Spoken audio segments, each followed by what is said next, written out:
Ok, bueno, nuevamente un gusto saludarles. Vamos a continuar con nuestra tarea de farmacología. Les pido por favor que se pongan en pantalla Byron, Jos, Paula, David, Christopher, Jit, Anaí, Nayeli, Dayana, Doc, Neles. disculpe, Doc, disculpe, buenos días. Ya le prendo la cámara, solo que estoy arreglando una cosa del internet porque estaba un poco lentito.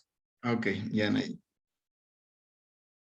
Ok, Doc, a mí bueno, también me podría dar un ratito, porfa. ok, bueno. Muchas gracias.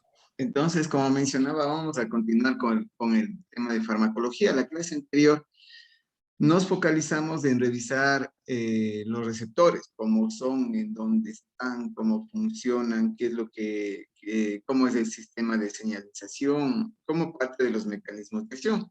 Y eso para nosotros es muy importante tomar en cuenta, tomar en consideración. Iniciamos ya parte de los mecanismos de acción. Hoy tenemos como objetivo fundamental eh, terminar lo del mecanismo de acción, sabiendo que estamos haciendo o revisando conceptos generales del mecanismo de acción. Entonces, hoy terminaremos este capítulo sobre los mecanismos de acción y vamos a trabajar en este tema. Para ello, vale la pena recordar algunas cosas. Por ejemplo, Byron, nosotros en los mecanismos de acción vimos que había fármacos que eran agonistas, agonistas inversos o antagonistas. ¿Cuál es, Byron, la diferencia entre agonistas y agonistas inversos?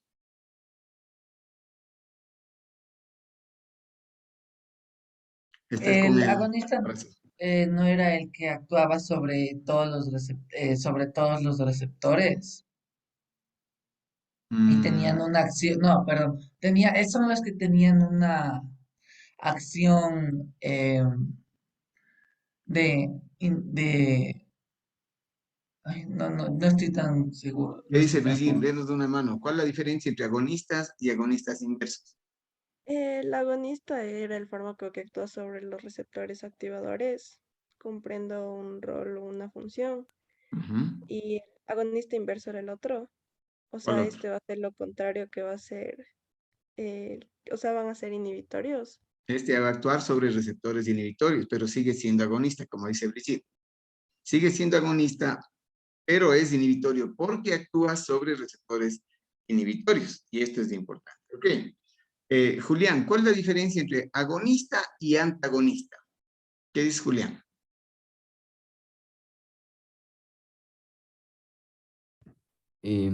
A ver, agonistas van a promover un efecto Ujú. ¿Y como el antagonista? eh, van a, van a ser como una inhibición. Ahí habría una confusión importante con los agonistas inhibitorios. ¿Qué dice Jos? Luego Nayeli. Ya, los agonistas iban a ser estimuladores y los antagonistas iban a bloquear a los receptores. Al bloquear el receptor no puedo trabajar, Julián, con los autacoides. Entonces, no voy a cumplir una función específica ni activadora ni inhibitoria del receptor. Bloquea para que el autacoide no trabaje. Eso básicamente es la diferencia entre los agonistas y el antagonista. Nayeli, ¿algo más querías mencionar?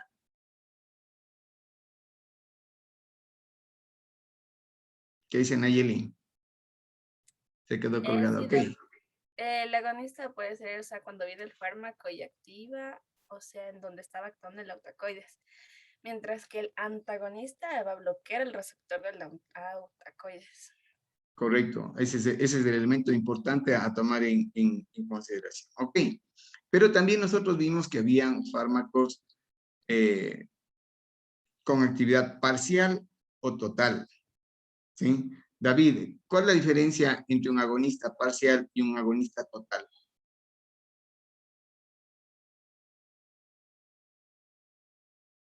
¿Está David con nosotros? Sí, Doc. ¿Cuál es la diferencia entre el parcial y el total, David?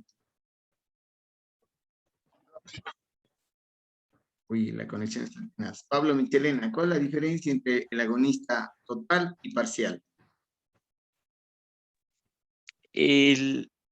A ver, ahí me escucha, Doc. Eh, Ahora te escucho, pero no te escuché. ¿Cuál es la diferencia entre el parcial y el total, Pablo?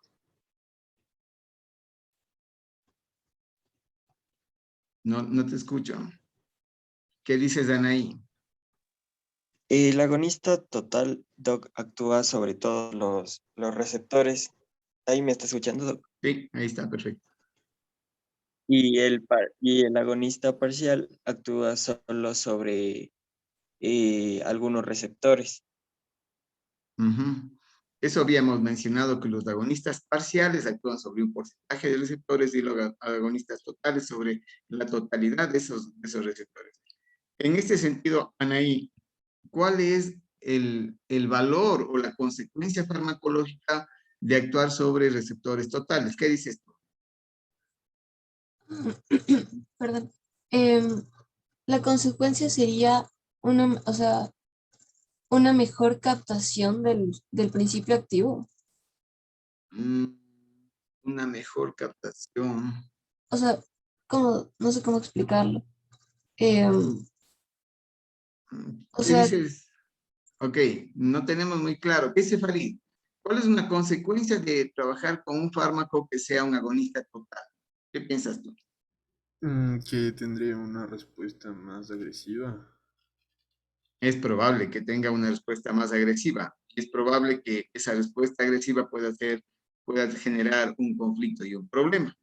Entonces, eso es muy importante. Nosotros estamos viendo los tipos de mecanismos de acción que existen a nivel farmacológico, muy general, ¿no? Agonistas inversos, antagonistas, y hemos visto que en este proceso también nosotros podemos tener ortostéricos y alostéricos. Mara, ¿cuál es la diferencia entre los dos? Entre ortostérico y alostérico. A ver, el ortostérico era el que se unía, me parece, al mismo sitio, y el alostérico era el que se unía a otro lugar. Cuando dice al mismo sitio, ¿a qué te refieres, Mara? Ese era como que iba a actuar en a ver, el ¿Mismo sitio alostérico de qué? en el mismo receptor del autocoide, Del o sea, autacoide. ajá, y el Correcto. otro era como en diferentes, en otro receptor, o sea, en otro lugar. En otro lugar. Ok, entonces, eso es lo que nosotros hemos revisado y ya estamos recordando este proceso, ¿no es cierto? Que existe el autacoide, que ya sabemos que es, de la sustancia propia del organismo que actúa sobre los receptores. Si es que es un receptor activador, genera una activación. Si es un receptor inhibitorio, generará una inhibición de una sustancia o de una función. El fármaco viene a sustituir al autacoide. El fármaco ocupa el receptor y cumple un rol parecido al autacoide. En cambio que el antagonista, como ustedes ven, ya vimos la semana anterior, tenemos un tapón que evita que el autacoide trabaje. Entonces, eso ya nosotros habíamos conocido. Entonces, ya habíamos graficado también el agonista inverso con una concentración o una función por debajo por ser inhibitorio, el antagonista que no trabaja el autacoide. Esas curvas habíamos visto ya. Habíamos visto la diferencia de un agonista total y parcial, y como hemos mencionado, el hecho de trabajar con un agonista total puede generar un riesgo importante porque puede tener un impacto muy agresivo, un efecto muy intenso. Y ese efecto muy intenso puede ser, en un momento determinado, puede ser negativo para nosotros. Y habíamos visto también que en este proceso podemos trabajar con fármacos, o los fármacos pueden dividirse en ortostéricos y en alostéricos. Tanto los agonistas como los antagonistas pueden ser ortostéricos y alostéricos. ¿De acuerdo? Ok. Ahora, ¿qué es lo que nosotros vamos a ver? Estos fármacos, ¿sí? O hay un grupo, hay un mecanismo de acción importante que se llama agonista por inhibición de control. Entonces, para poder entender este proceso, tenemos que ver los diferentes mecanismos, otra óptica de los diferentes mecanismos de acción que podemos tener. Entonces, vamos a trabajar contigo, Nicole. ¿Ya? Entonces, vamos a introducirnos un poco en la farmacología y en los mecanismos de acción de las emociones. Yo puedo tener emociones de felicidad, de placer, de relajación, de tranquilidad. Vamos a dedicarnos a la felicidad, ¿ya? Entonces, hay un neurotransmisor de la felicidad. ¿Alguien conoce cuál es el neurotransmisor de la felicidad? ¿La serotonina? La serotonina. Entonces, con Nicole vamos a trabajar esa historia de la serotonina que permite que Nicole sea feliz, que esté contenta, que esté con ese impulso positivo de la vida, ¿ya? Entonces, para eso vamos a hacer una revisión a nivel de los neurotransmisores y a nivel de la brecha sináptica, con un neurotransmisor que Nicole mencionó, la serotonina. Entonces, ¿cómo funciona esto? Aquí yo tengo el botón terminal de la neurona presináptica, ¿sí? Entonces, ustedes saben que en el botón terminal existen las vesículas con los neurotransmisores. Entonces, aquí le voy a poner un neurotransmisor. El neurotransmisor, en este caso, la serotonina. ¿Qué quiere decir? Que este neurotransmisor, esta vesícula, se va a ir a la periferia del botón terminal, ¿sí? Y sale el neurotransmisor, se libera el neurotransmisor a la brecha sináptica. Este neurotransmisor se va a poner en contacto con la dendrita de la neurona postsináptica, ¿no es cierto? Con la dendrita postsináptica. Aquí yo tengo este receptor. Entonces, Emily, ¿cómo se llama la estructura esta de aquí?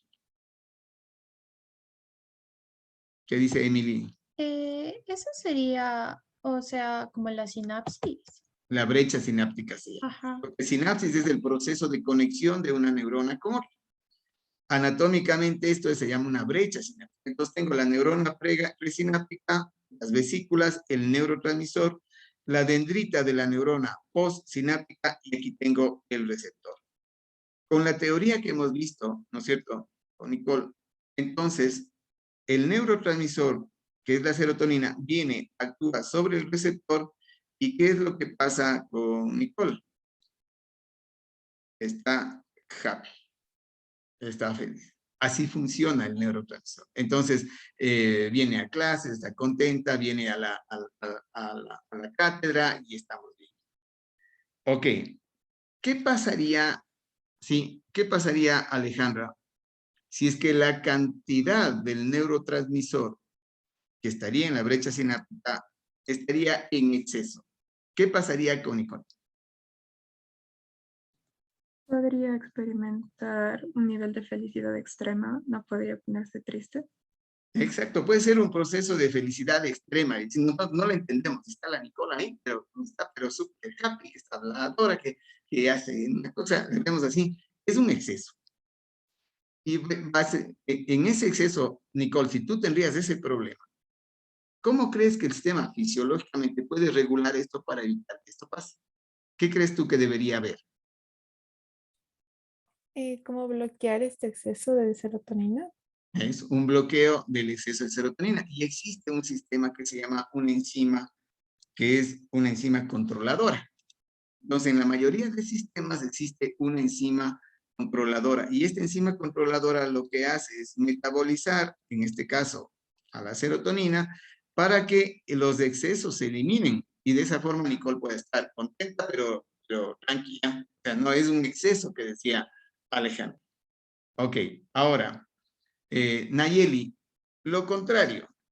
¿Qué pasaría si tengo un déficit de serotonina en el caso de Nicole? Si hay una deficiencia de serotonina. No estaría tan feliz. O sea, digo, no estaría tan feliz porque como mencionó que había déficit, o sea, no es como que estaría medio apagada. Medio apagada, sí, medio triste. Es decir, uno de los factores fundamentales de la depresión va a ser la deficiencia de serotonina.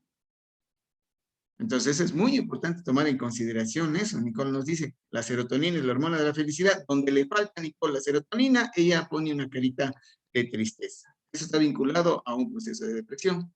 Entonces, como esa serotonina es tan importante, cada vez que viene el receptor, viene el neurotransmisor, actúa sobre el receptor, hay un proceso significativo importante de reciclaje. ¿Qué quiere decir? Que viene la serotonina, ¿sí?, actúa sobre un receptor del botón terminal de la neurona presináptica y se regresa. A ese proceso se llama reciclaje. Si yo reciclo, ¿sí?, yo mantengo concentraciones adecuadas de serotonina. Es decir, para evitar que tenga deficiencias, voy, utilizo y reciclo. Voy, utilizo y recicla. Y este sistema nos mantiene, con Nicole, nos mantiene contentos. Es un ambiente de felicidad. ¿De acuerdo? Ok. Este proceso de aquí es fisiológico. No hemos hecho ninguna intervención fármaco. Ahora les voy a poner el caso. ¿Ya? El caso es que Nicole, por alguna razón, ¿sí?, se mantiene en una fase de depresión, de tristeza. Entonces, ahora sí, nosotros queremos ver 6 mecanismos de acción diferentes que permitan que Nicole regrese a su felicidad. Eso implica que se haga lo mismo que el autacoide, que es decir, tener serotonina que actúe sobre el receptor y recupere la felicidad de Nicole. Ok, 6 mecanismos de acción diferentes. Nicole, tú eres la primera interesada. Dinos, un primer mecanismo, ¿cómo funcionaría un fármaco para que haga esto? ¿Cuál podría ser el primer mecanismo de acción? Podría ser, digamos, un agonista, uno que potencie la producción de serotonina. A ver, lo que pasa es que hay dos. Es un agonista, pero el mecanismo de acción que tú me estás diciendo, Nicole, es aumentar la producción de serotonina. Eso quiere decir coger materia prima, traer materia prima, hacer y generar una mayor producción de serotonina. ¿Tengo un efecto agonista? Sí.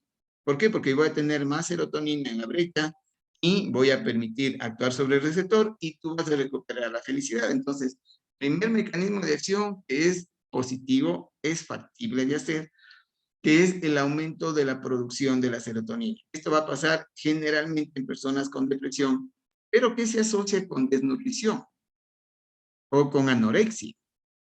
¿Por qué en la desnutrición, en la anorexia? Porque ellos no comen.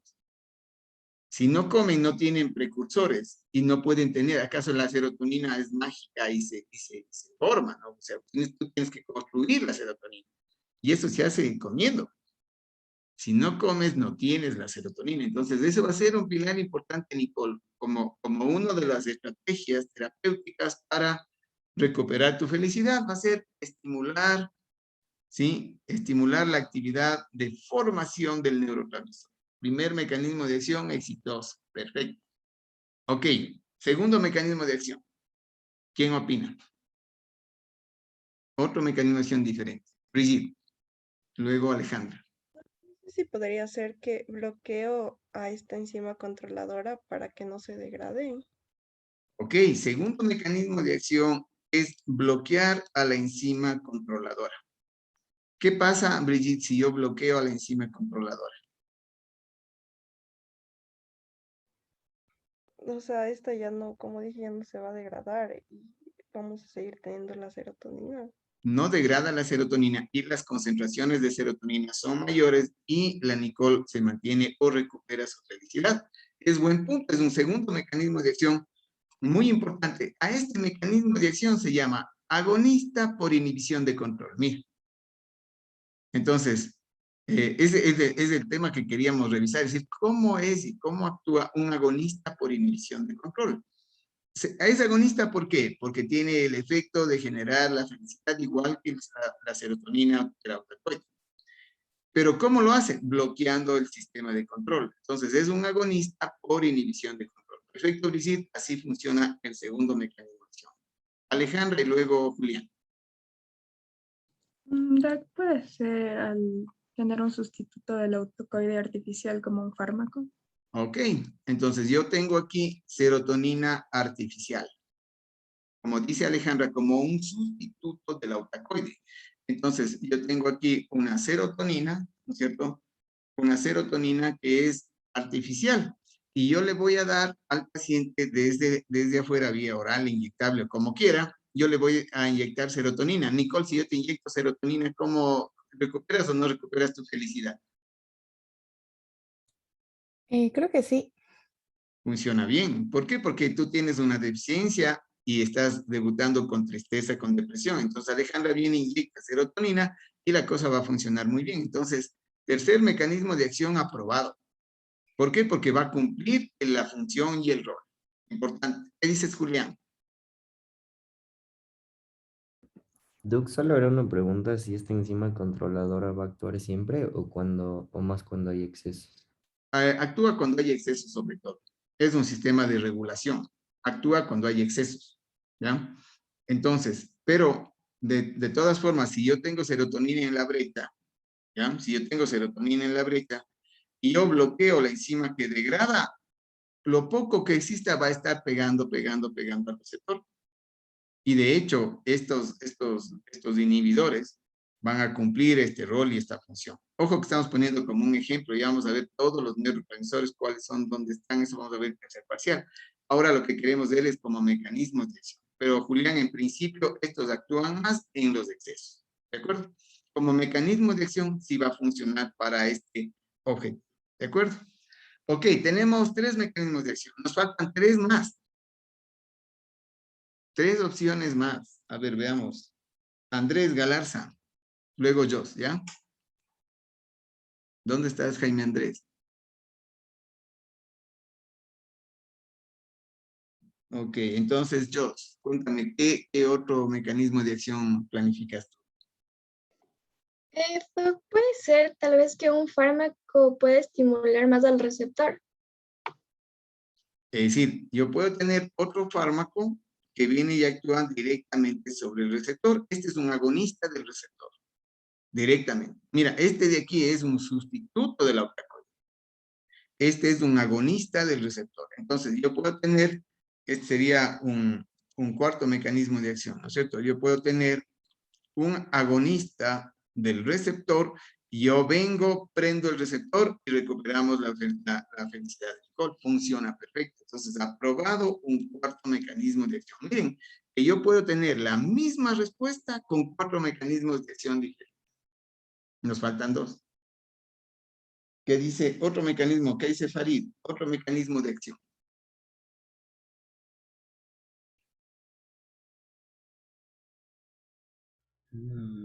No sé, profe. ¿Quién más dice otro mecanismo de acción? Otro que se le ocurre.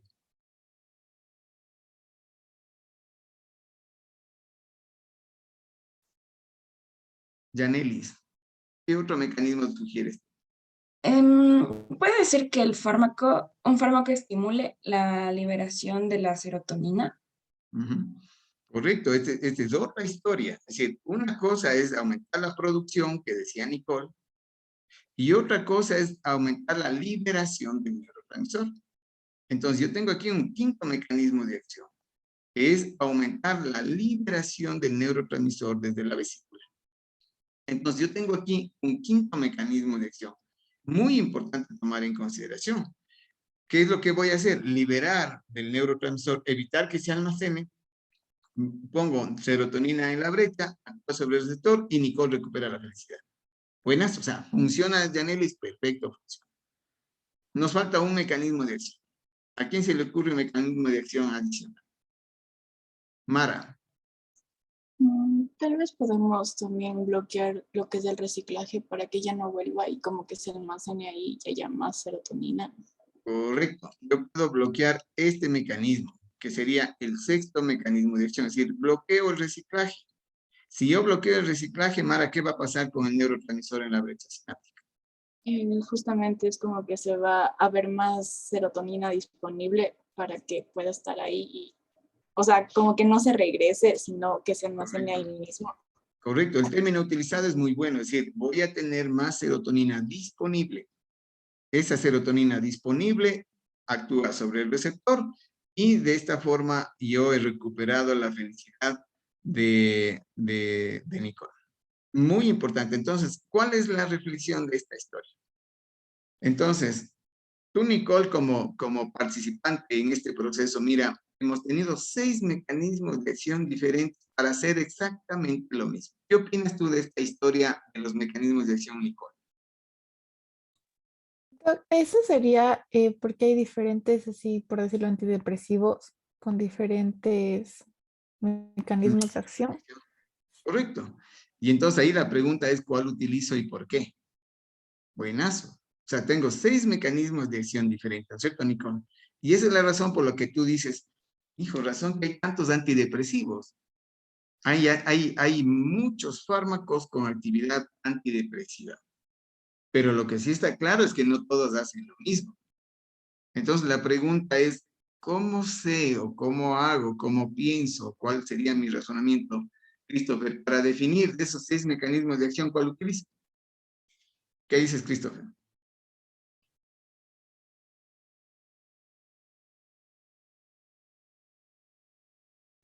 Chuta, profe, me agarró. No sabría, la verdad. Complicada la cosa. ¿Qué dice Daniel? ¿Cómo hago para eso?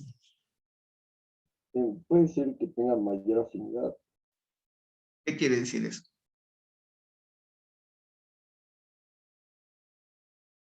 ¿Qué dice Daniel Rochina? Christopher dice, puede haber que exista mayor afinidad. ¿Qué quiere decir?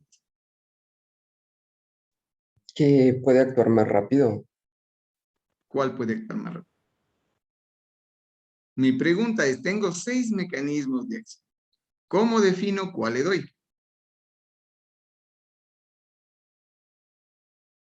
Eso no tendremos que analizar porque, póngase, si el paciente presenta un déficit, sería bueno actuar ahí, justo en el déficit, pero si como que los receptores, tiene algún daño en los receptores, tendríamos que ayudarle con agonistas hacia los receptores. O si es que presenta un fallo en el reciclaje, no sé, sería algo específico. Ok, entonces ahí el Daniel nos pone una situación compleja. Quiere decir que yo previamente tengo que saber si el problema es deficiencia nutricional, si el problema es daño del receptor, si el problema es una sobreestimulación de la enzima controladora, si el problema está en la concentración y en la cantidad del neurotransmisor en la brecha sináptica. Eso quiere decir que para poder prescribir un antidepresivo ya tienen que ser estudios clínicos, bioquímicos, pero ya de veras. ¿Y ustedes han visto que eso se hace o no? ¿Qué dice Nicole? No sé si funciona igual, pero en el caso, digamos, cuando hay presión alta, se prueba con diferentes fármacos hasta ver cuál funciona. ¿Sería así mismo probar? Asimismo nos toca prueba-error. Prueba-error, pero viendo el mecanismo de acción del fármaco. ¿Sí? El mecanismo de acción del fármaco. Nos toca hacer prueba-error. ¿Con qué criterios? Ahí es de donde viene la investigación científica, los estudios de farmacología. Que vos debes tener una base para saber en los pacientes con depresión con tal característica, qué tipo de antidepresivo voy a utilizar primero. Es como una escala. Es igual que la escala del dolor. Te duele, tienes un dolor y nosotros tenemos una escala. ¿Qué analgésico doy primero? No es que te duele la cabeza y yo me voy directito a la morfina. Si eso no pasa, ¿no es cierto? Duele la cabeza y ¡pum! Buprenorfina, oxicodona. O sea, eso no vamos a dar de entrada. Esos serán los últimos recursos. Igual pasa en estos mecanismos de acción. Hay evidencia que dicen cuáles son los mecanismos de acción antidepresivos que debemos utilizar primero.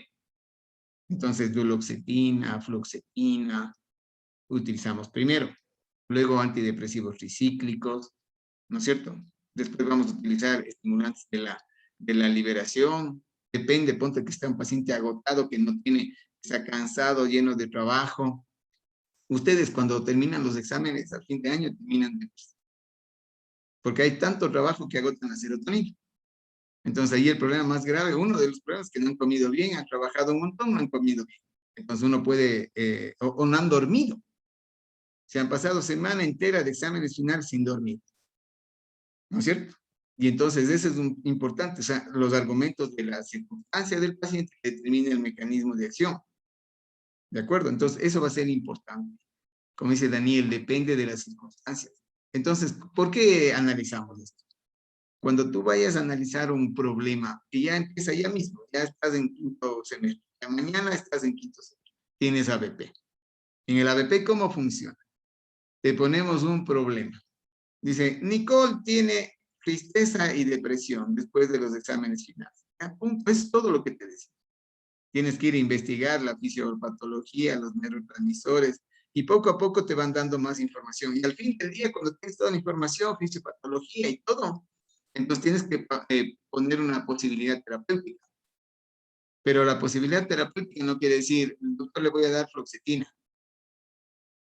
Porque Dayana, si tú fueras nuestra tutora y Nicole dice, yo voy a dar fluoxetina, ¿qué preguntarías? ¿Cuál sería la pregunta lógica, Dayana? Tal vez el mecanismo de acción, si es que algo así. O No te, si no te tiene escucho. gran... Ahí, Ahí mejor. tal vez sí que tiene gran afinidad, no sé, Mm, o algo así, o algo o el así. mecanismo La de pregunta es acción. muy compleja. Si tiene gran afinidad, Nicole, ¿qué contestarías? Tiene gran afinidad, dice Dayana. Si yo te pregunto, ¿tiene gran afinidad? ¿Qué contestarías tú, Nicole? Que sí. No sabemos. O sea, es muy complejo. ¿Cuál es la primera pregunta que tenemos que hacer cuando Nicole plantea dar fluoxetina? Paula, ¿cómo funciona la fluoxetina? ¿Qué dice Paula, Fernando? ¿Cómo actúa la fluoxetina? La fluoxetina. Ajá. Uy. Uy, exactamente. Ese uy de la Paula es el primero. Pues, es decir, la primera pregunta, Dayana, es ¿cómo funciona? Después está muy intenso ya preguntarse que tiene una buena sensibilidad o no. O sea, está como muy intenso. La primera pregunta es ¿cómo funciona? Entonces, si Nicole dice, doctor, yo le voy a dar fluoxetina a un paciente con depresión, la pregunta principal de Paula es ¿cómo funciona? Entonces, uy, ese es justo lo que queremos evitar que pase. Cada fármaco que tú planteas, antes de que plantees y expongas en la mesa, tienes que saber cómo funciona. Y ese es el objetivo del estudio de hoy. La primera reflexión fundamental que debes tener es saber cómo funciona. Si no sabes cómo funciona, se fregó todo el ABP, se van a la casa toditos. Porque uno que no sepa es suficiente para que se cierre el caso y vayan nomás a estudiar. Ojo que ahí no tienen que saber cada uno. Todos tienen que saber. Entonces es importante esta historia. Entonces, ¿por qué esta reflexión? Porque los mecanismos de acción son fundamentales y están vinculados de acuerdo a la fisiopatología de la enfermedad. Tienes que saber lo que está pasando con el paciente para plantear un proceso farmacológico.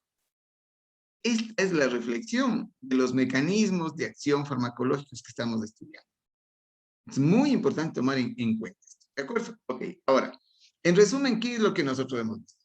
Hemos visto que existen agonistas, agonistas inversos, antagonistas, agonistas por inhibición de control, ortostéricos, alostéricos. Ahora entendemos qué es y cómo funciona, ¿no es cierto? Sin embargo, hay dos aspectos también que son muy importantes que van a estar vinculados al mecanismo de acción. El uno es la afinidad y la especificidad farmacológica. Ok, entonces, Emily, yo te voy a poner un mapa, ¿sí? Unos gráficos para que tú hagas la traducción y nos expliques qué es la afinidad farmacológica. ¿Ya? A ver, pilas entonces ahí, Emily. Ya sabemos lo que es un agonista por inhibición de control. Ok, entonces yo te voy a poner unos gráficos en ¿cuál es la idea? Yo tengo el fármaco agonista o antagonista y tengo aquí el receptor. Esa asociación del fármaco con el receptor me va a vincular a tres factores fundamentales: efectividad, potencia y seguridad. Entonces, lo primero que queremos averiguar es el tema de la afinidad. Entonces, Emily, aquí está la afinidad. Quiero que me expliques, por favor, cómo funciona, de qué se trata esto. Este es el receptor y aquí tengo tres tipos de fármacos. Mira, fármaco 1, fármaco 2, fármaco 3. Emily, explícame qué es la afinidad farmacológica. Ahí está expresada en gráfico. Tú expresa en palabras. Ya, a ver, entonces sería como que la afinidad se produce por la unión entre el receptor y el fármaco. Y tenemos tres dibujos. Entonces, en el primero vemos que tienen una afinidad completa ¿Qué o quiere decir alta. afinidad completa o alta? ¿Por qué le dices, Emily, que es afinidad completa o alta? ¿Por qué? Porque vemos que el fármaco se acopla al receptor en toda su totalidad, o sea, en el 100%. Perfectamente en el 100%. Y a esto le llamo alta afinidad farmacológica. Ahora, mi pregunta, Emily. Si tiene una alta afinidad farmacológica, ¿cuál puede ser la repercusión en la dosis y en la efectividad clínica del fármaco? ¿Qué dices tú, Emily? O sea, sería que tiene una mayor efectividad, una buena efectividad, Mm, que necesitaríamos tal vez pocas dosis. correcto. Ujú. Tiene una alta efectividad y puedo necesitar pocas dosis. ¿Por qué? Basado en un fármaco que tenga una alta afinidad. Ok. Dayana, yo tengo aquí el segundo. Ya Emily nos explicó cómo analizó esto. Dayana, explícanos, por favor, cómo sería la relación, la interpretación de un fármaco de mediana afinidad. ¿Qué dices tú? Será porque tal vez tiene la mitad, o sea, un 50% de ser efectivo en su totalidad. Primero, ¿qué es lo que está pasando con la afinidad del fármaco con el receptor? ¿Qué es lo que está pasando primero, Dayana? O sea, como que le busca que se ancle a él. No entiendo. ¿Viste lo que nos explicó Emily con este dibujo? Explícanos lo mismo, pero con este. ¿Qué ves con esta relación? El fármaco con el receptor. ¿Qué es lo que ves de allá? O sea, que hay como digo, como que en su totalidad no, o sea, no se engancha bien o no hay, pero sí hay un 50%. No sé A ver, ¿qué dice Nayeli? Sí, en este caso, como dice justo el gráfico, tendríamos una afinidad media porque el receptor se uniría con el fármaco, no en su totalidad. Y como vemos ahí en el gráfico, se une en un cierto segmento. Entonces Ok, no es perfecto. que complete totalmente. Correcto. Entonces, primero, la descripción de qué pasa con la afinidad. ¿Sí se dan cuenta que es difícil? O sea, tengo el gráfico, entiendo en la cabeza, pero es difícil la expresión. Entonces hay que trabajar mucho en la interpretación de las cosas. Va a ser muy importante. Ahora, Nayeli, si es que eso pasa, ¿qué implica o qué consecuencia va a tener en la efectividad y en la dosis, Nayeli? ¿Qué dices tú? Creo que la efectividad sería como tardía y en cuanto a la dosis tendría que ser más alta, creería yo, En relación al de alta en afinidad. relación a afinidad alta. Exacto. Ajá. Si yo comparo el que decía Emily, el de alta afinidad decía, va a ser muy efectivo y de pronto utilizo dosis bajas. En cambio, de una afinidad media, es probable que la efectividad disminuya y la necesidad de la dosis sea mayor, ¿correcto? Si ven que para hacer la interpretación necesito un análisis comparativo, comparo el de alta con el de mediana y ahí saco conclusiones. Ok, con ese mismo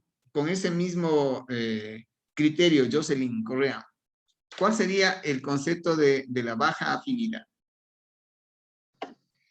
Ya, ahí sería bueno, el receptor en realidad tiene una forma muy diferente, entonces cuando se quiere acoplar, no se acopla menos que todos, o sea, muy poco, en muy poca proporción. Entonces yo creería que se necesita mucho más del fármaco en dosis más altas. ¿Y la efectividad qué va a pasar? No habría tanta efectividad. Correcto, entonces miren, la afinidad farmacológica primero ya está descrita. Entonces, entendamos con esto, ¿no es cierto? David, tú tienes una pregunta. Doc, ¿sí me escucha? Ahora te escucho bien. Ya, Doc, una consulta. Justo viéndole, ¿puede ponerle por favor el gráfico de nuevo? Ya, justamente viendo esto de los gráficos, he sabido que cuando hay este tipo de adicciones, el ejemplo al tabaco que produce, que es como la hormona de la felicidad, esta misma daña los receptores y estos receptores se vuelven, o sea, se degeneran, por lo que la persona tiene que volver a consumir más. Entonces, cuando las moléculas no se acoplan acorde al receptor, lo dañan, ejemplo de la afinidad media y baja, ¿estos podrían llegar a dañar los receptores o no? ¿Y qué pasa cuando el receptor ya está dañado? Ok, es una pregunta súper importante. Vamos a poner el ejemplo de la glucosa, ¿ya?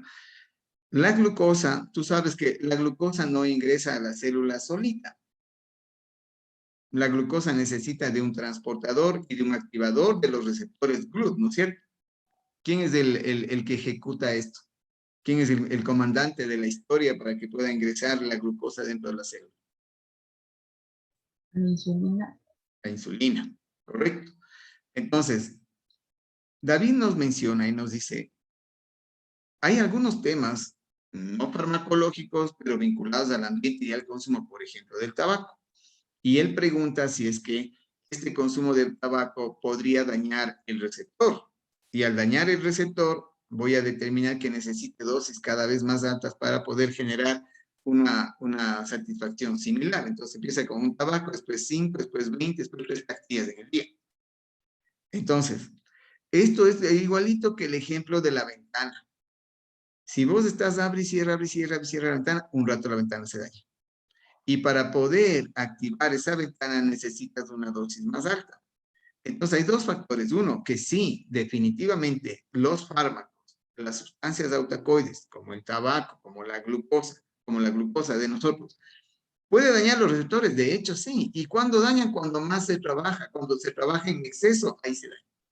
Como todo en la vida. Hay dos formas de dañar una estructura. Cuando no le utilizas o cuando lo utilizas en exceso. Son las dos formas más importantes. Deja una puerta cerrada 5 años, trata de abrir a ver si puedes. Es decir, cuando no se utiliza, se daña. Y cuando se utiliza en exceso, también se daña la vida. Entonces, ahora, hay dos procesos ahí. Hay sustancias que generan dependencia. El tabaco genera dependencia. ¿Por qué? Porque el neurotransmisor que se libera por el consumo del tabaco y el neurotransmisor sobre el cual trabajas está vinculado a la serotonina, pero también a la dopa. Y la dopa es un neurotransmisor placentero. Hay una diferencia entre la felicidad y el placer. Mara, ¿cuál es la diferencia entre felicidad y placer? Parecería igual, pero no es. Puede ser que tal vez la felicidad es un poco, ay, es que no sé, como que sería un poco más, o sea, como innata, pero no sé, pero Y por el placer ejemplo, no será innato. es que el placer se ve como que, por ejemplo, dependiendo Dame un el ejemplo de un momento placentero. Cuando yo veo el ejemplo de un momento placentero, identifico el problema o la diferencia. Mara, un ejemplo de un momento placentero.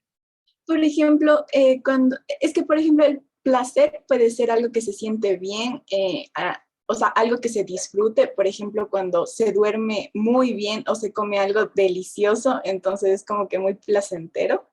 Y la felicidad en sí es como más una emoción que produce como que algo consciente, o sea, más o menos así.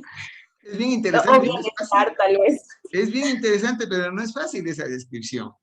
¿Qué dices, Daniel? Luego estoy contigo, Nicole. Daniel, ¿cuál es la diferencia entre felicidad y placer? Dame un ejemplo placentero, un ejemplo de un proceso placentero. Por ejemplo, el comer, como dijo Mara, si es que es algo completamente delicioso que estimula bastante todos nuestros sentidos, o sea, ese nos va a provocar placer. Ese es un momento placentero. Ok, Ajá. antes de que yo hable del tema, ¿qué dice Nicole? No, Doc, es otra pregunta, siga nomás. Ok, ya, después me preguntas, ¿ya?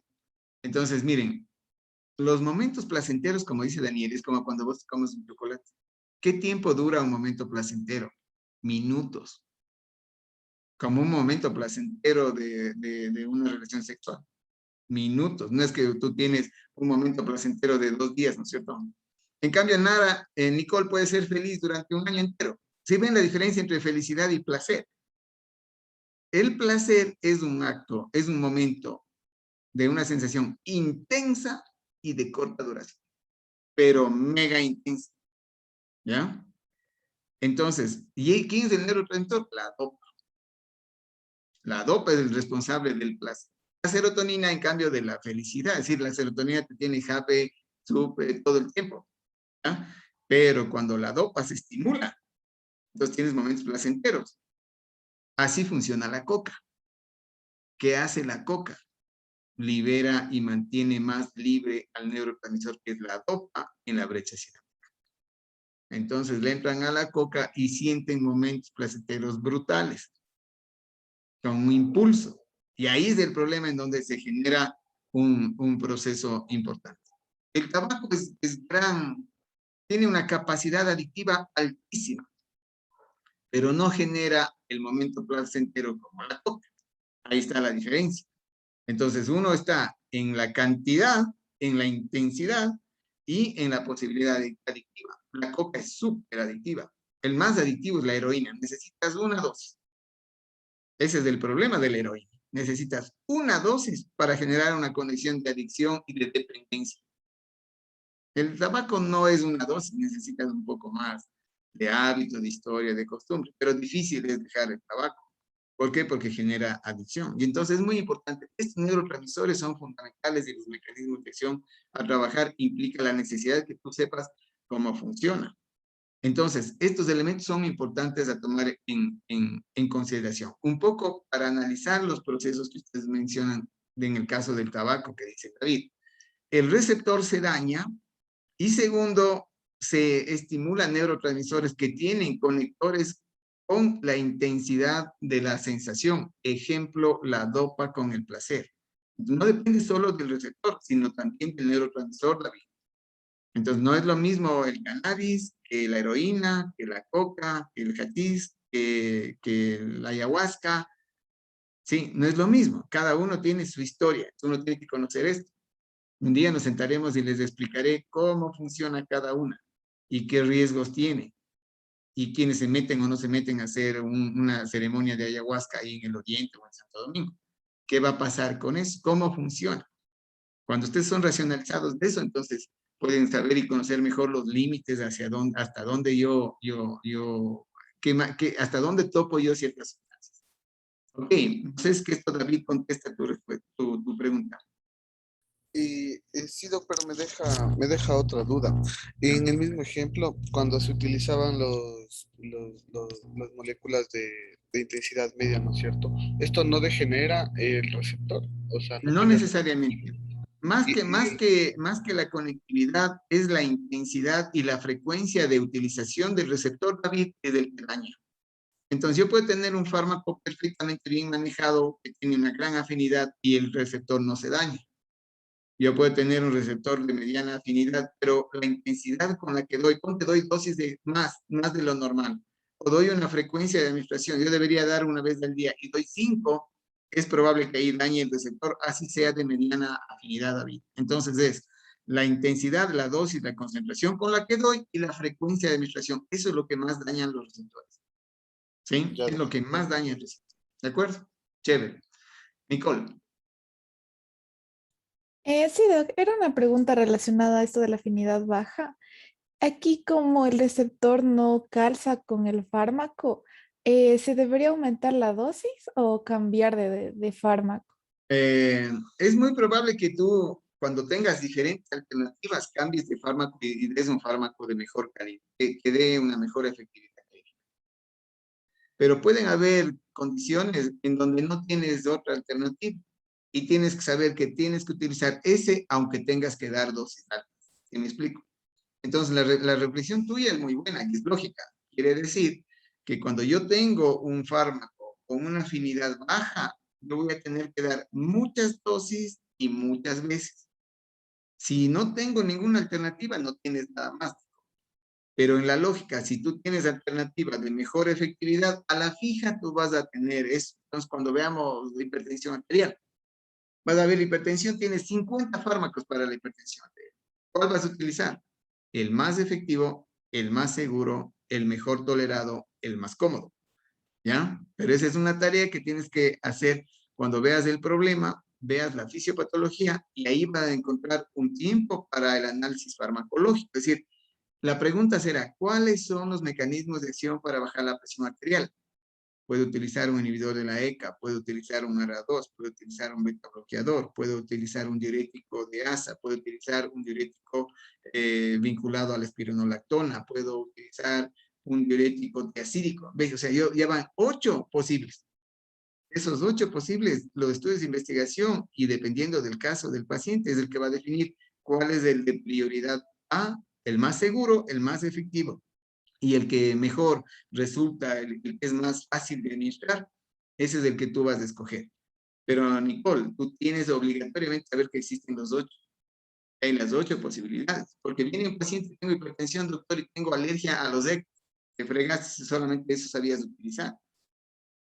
O yo tengo insuficiencia renal, doctor. ¿Y ahora qué hago? Paciente hipertenso con insuficiencia renal. ¿Cuál de todos le doy? Le doy el ECA, está prohibido en insuficiencia. Tengo que dar un diurético, etcétera, etcétera. Es decir, el arte de prescribir es un arte de argumentación lógica con criterios fisiológicos, fisiopatológicos. Y por eso es importante esto, Nicole.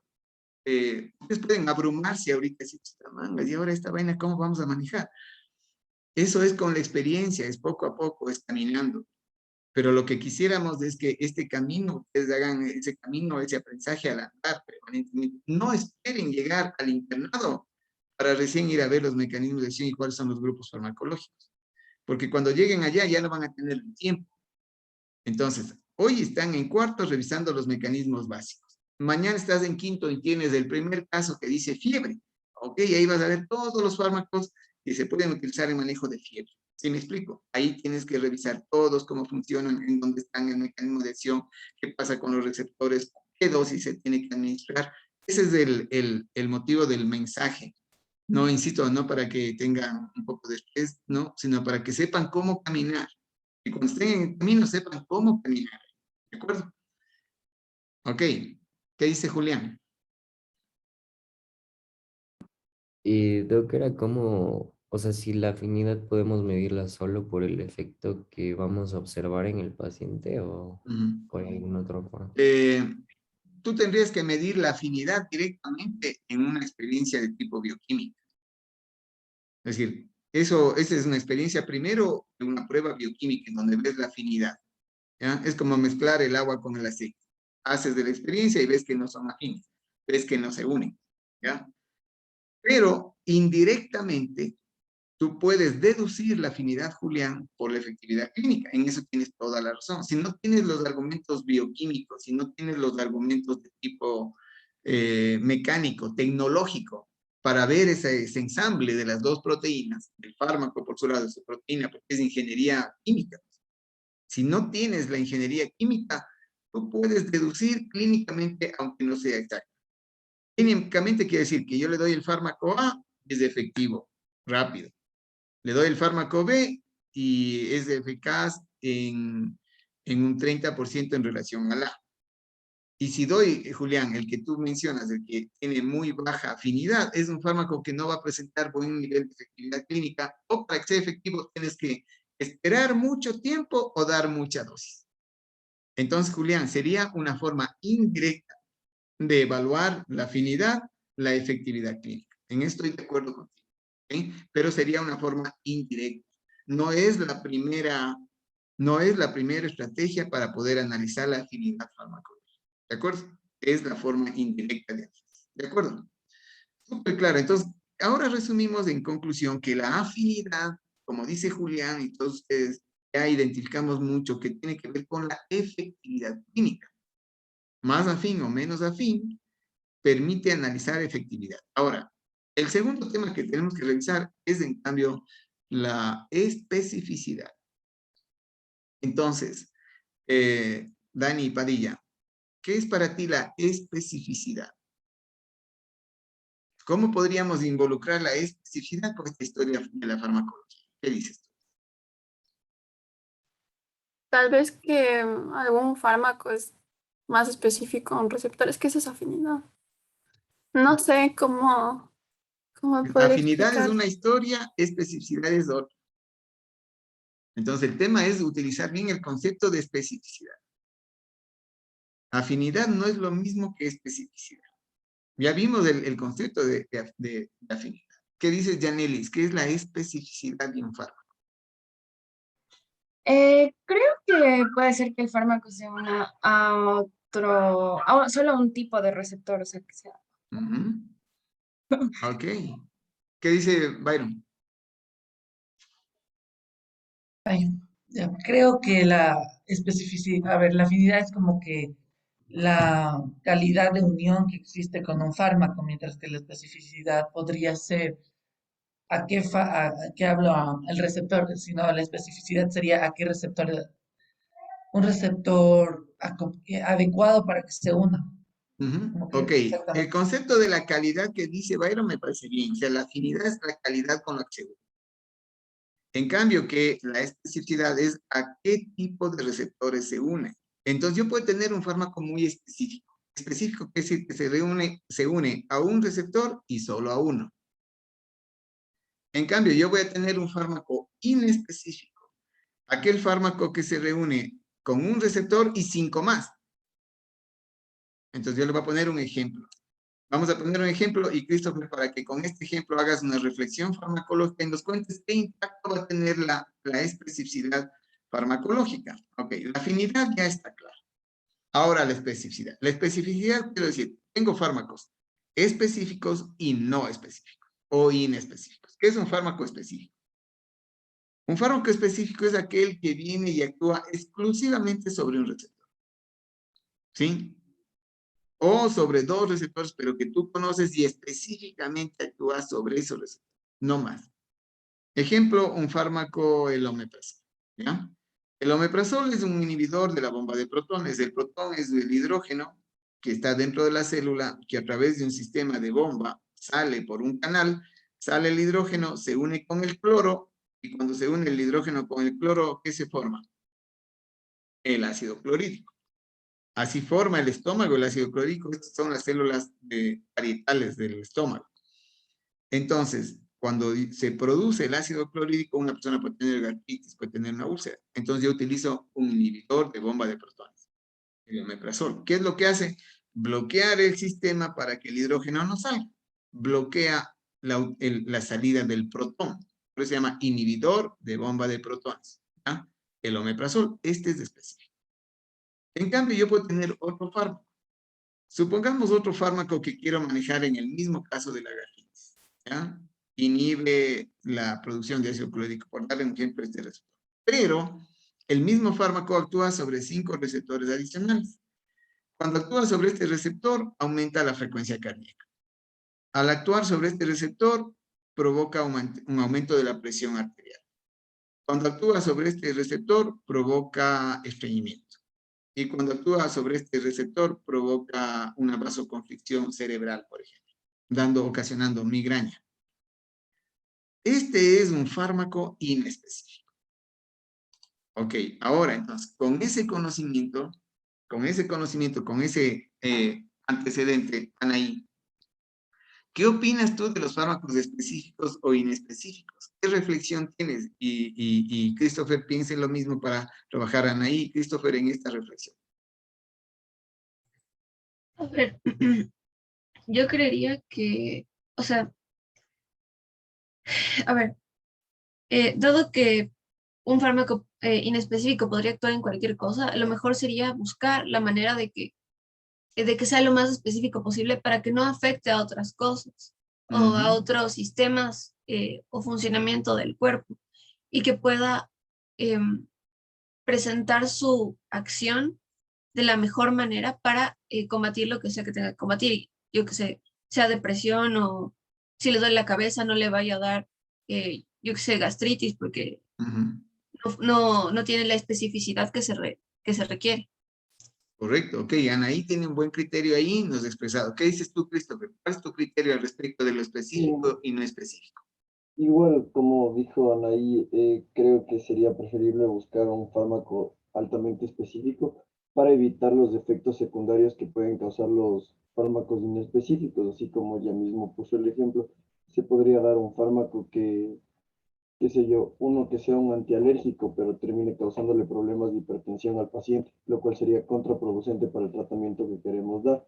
Entonces, creo yo que mientras más específico el fármaco, vendría a ser mejor el tratamiento que se le podría dar a la persona. Ok, perfecto, súper importante, un análisis muy claro de Christopher. ¿Qué dices, Farid, y luego Nicole?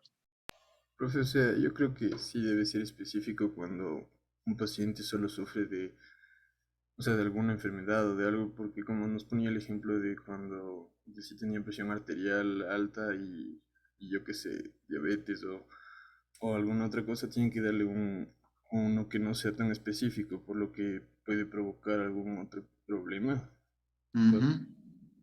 Ok, ¿qué dice Nicole para luego condensar los criterios de Anaí, de Christopher, de Farid? ¿Qué dice Nicole? Doc, estos fármacos inespecíficos podrían ser como una alternativa, digamos, en emergencia, cuando se necesita actuar bajo, o sea, en varias partes del cuerpo. Uno puede actuar en varias partes del cuerpo en emergencia o enfermedad crónica, igual. Y tú puedes utilizar un específico o un inespecífico. Todo depende del objetivo. Entonces, le voy a poner un ejemplo. Porque estoy de acuerdo con ustedes. Y bien, que dicen que tienen una percepción de que el específico es como más seguro. ¿Por qué? Porque cuando yo doy un fármaco inespecífico, tengo un efecto sobre un sistema, sobre un órgano, pero puede tener efectos secundarios al actuar sobre otros receptores que de pronto no nos interesan. Como dice el Farid, si le doy a un paciente con gastritis, pero el resultado es que tiene hipertensión, taquicardia, le da migraña o cosas así. Se asume como efecto secundario. O sea, esa es la una visión. Pero hay otra también, que es muy importante. Antes de decir esa otra, ¿qué dices, Anaí? Iba a decir que ahorita me puse a pensar y que sobre los inespecíficos y no sé, quizá también tengan como, o sea, su acción en algo más amplio. Por ejemplo, cuando una mujer tiene su menstruación y tiene cólico, pero también le duele la cabeza, entonces un específico podrías ayudar a que, o sea, tanto el dolor de cabeza como el cólico se disminuya. Ok, Entonces, sería un inespecífico, podría ser un inespecífico con beneficio para ti. Entonces, te doy un ejemplo, ¿ya? Nosotros hemos visto, por ejemplo, ahora el COVID, ¿ya? Para el manejo de la fiebre del COVID, uno puede utilizar paracetamol, actúa específicamente sobre un sistema y controla la fiebre, ¿ya? Pero nosotros vimos que en el COVID había un riesgo de formar trombos también, ¿no es cierto? Había el riesgo de formar trombos. En ese concepto de riesgo de formar trombos, yo puedo utilizar otro fármaco que además de bajar la fiebre, es analgésico, baja la fiebre y segundo, evita la formación de la agregación de las plaquetas. ¿Qué dices, Julián, con este fármaco? ¿Cuál de los dos preferirías en un paciente con COVID, con riesgo de agregación plaquetaria, con riesgo de trombosis? ¿Qué dices tú? ¿Cuál de los dos utilizarías, Julián?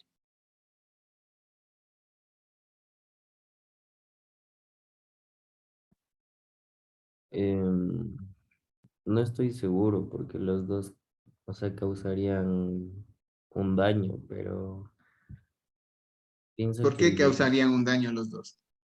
Porque el uno es del paracetamol. ¿Cuál es el otro fármaco que describo? Esa característica, a veces quita la fiebre, es analgésico, inhibe la agregación plaquetaria. ¿Qué fármaco es ese? ¿Le conocen? La aspirina es eso. Mira, la aspirina baja la fiebre, alivia el dolor y es un antiagregante plaquetario, disminuye el riesgo de que haga una trombosis. Eso pasó en el COVID, ¿ya? Entonces, el uno es específico, el otro es inespecífico. La aspirina, en este caso, es inespecífica porque actúa en diferentes sitios. Pero ese concepto inespecífico, viste que ahorita resultó ser como un análisis beneficioso para el paciente. Entonces, la inespecificidad no necesariamente quiere decir que esté mal. Todo depende de las características del paciente. Si es que el paciente se adapta a los receptores inespecíficos del paciente o si tú sabes exactamente cómo funciona, perfecto. Ahora, donde la inespecificidad no está muy clara, es decir, actúa sobre esto y también sobre un montón de receptores y no sabemos dónde actúa, ahí sí te fregaste. Porque puedes esperar cualquier efecto secundario del paciente, ¿sí o no?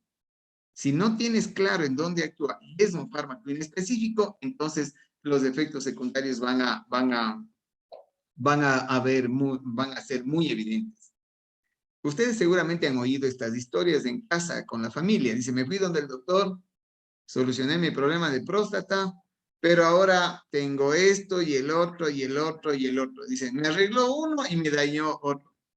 ¿Sí? ¿Sí se han dado cuenta? ¿Sí han escuchado esas historias en casa?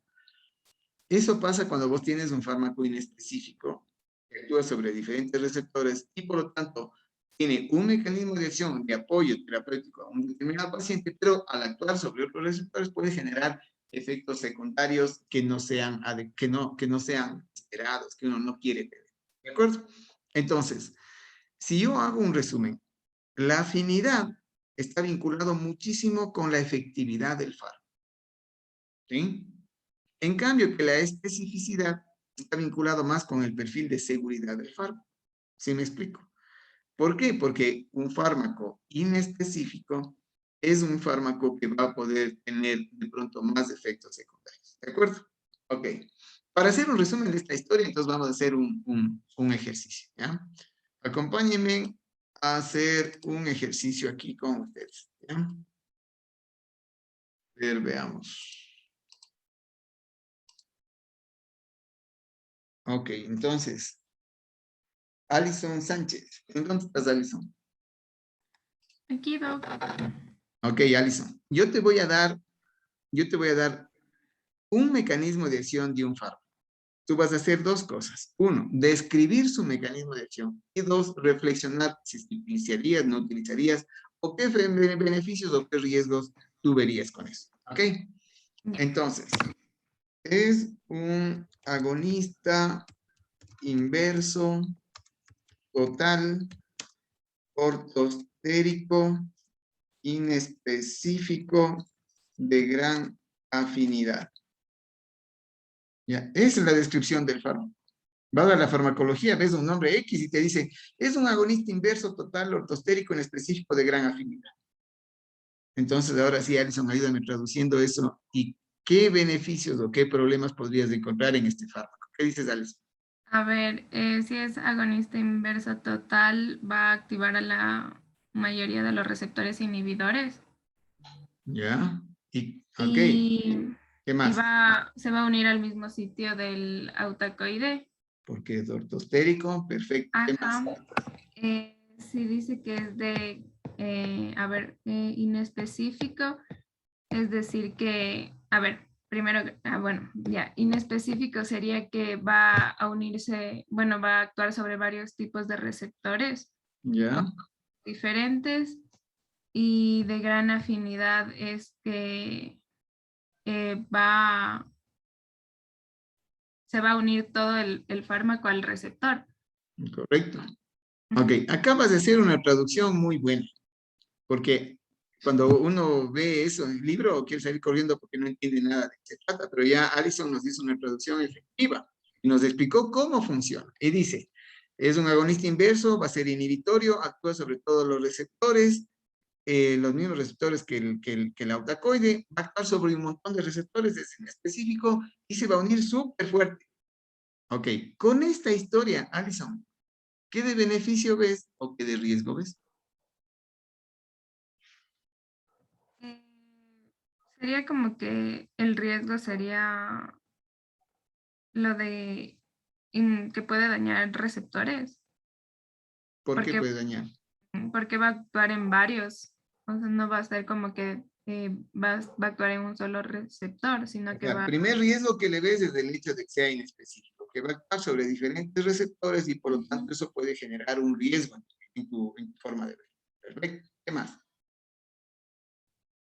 Eso no sé si sería también, digamos, por esta parte mismo, igual como tiene gran afinidad, es como que va a ser fuerte la forma en que va a actuar, entonces va a ser... Ok, yo voy a tener que actuar sobre muchos receptores y muy fuertemente. Eso yo le puedo asociar al riesgo que tú dices. Es decir, si yo veo que va a tener muchos efectos secundarios y encima la afinidad es muy intensa, capaz que voy a tener una respuesta muy intensa. Correcto, es un buen argumento. ¿Qué más tenés que argumentar? Hay un dato ahí importante que es importante observar ahí. Lo que va a actuar a varios, o sea, lo que va a activar a varios inhibidores. ¿Cuál? A varios. ¿Qué quiere decir a varios? No entiendo. Aquí dice total. Ah, sí, a todos. Ajá. Entonces, ¿qué pasa? ¿Qué dice Brigitte? Brigitte quiere opinar. O sea, yo le tomaría muy en cuenta eso de total, que va a ser un riesgo, porque el hecho de que se ocupen los ortostéricos y después la autacoide, o sea, tenga que ir a trabajar ahí mismo, se puede dañar el receptor ortostérico y luego la autacoide ya no va a poder actuar como debe.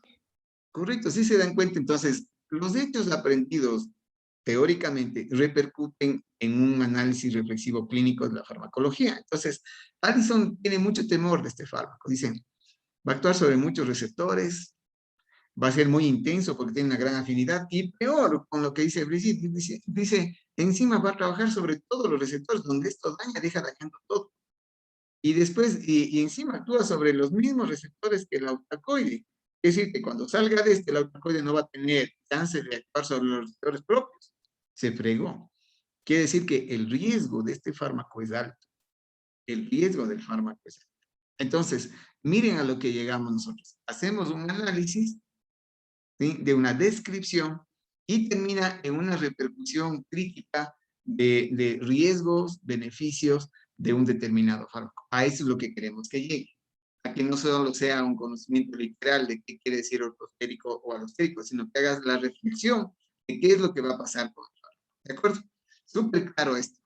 Entonces, tenemos, viste que ahorita tienes muchos elementos de argumentación sobre el mecanismo de acción del fármaco. ¿Qué es lo que vamos a hacer el sábado? Pondré 5 nombres a que tú analices y describas y reflexiones qué va a pasar con ese fármaco. O yo te pongo la reflexión y tú vas a tener que conectar. El punto es entender reflexivamente, no de memoria, qué quiere decir ortostérico y alostérico, sino más full reflexión. ¿Ok? Ahora, esta historia, ¿sí?, de la efectividad clínica y de la relación con los receptores también se puede graficar. No vamos a llegar a las curvas de biodisponibilidad y a la matemática, no, pero sí se puede graficar en una cuadrícula. Entonces vamos a hacer ese ejercicio de gráfico, ¿de acuerdo? Entonces, ¿qué dice Julián?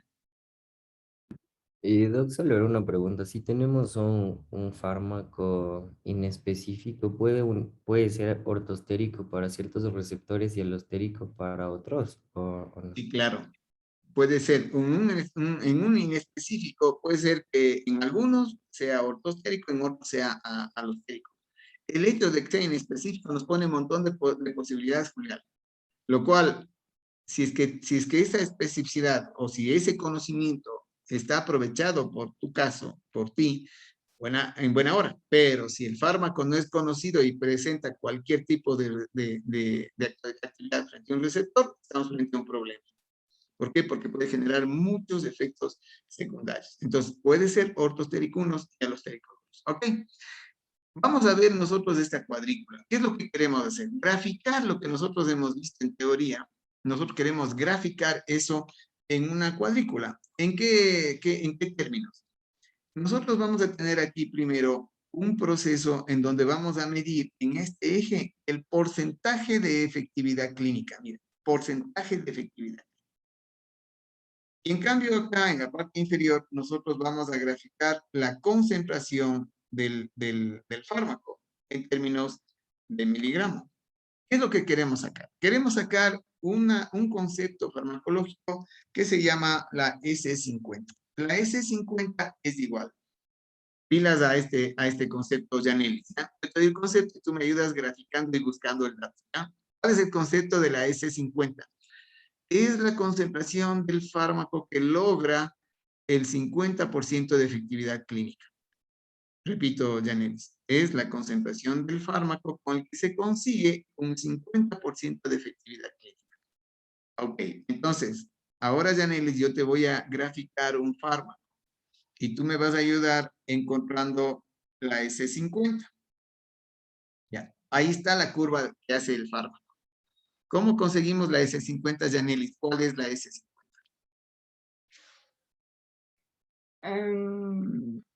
Sacando la mitad de la vida media. ¿Cómo es eso? O sea, ¿qué harías? Porque no es vida media, ¿verdad? Aquí ya no hablamos nada de tiempos. Estoy hablando de concentración del fármaco que consigo la S50. ¿Cómo hago eso? Solo vean. O sea, ¿le puedo anotar?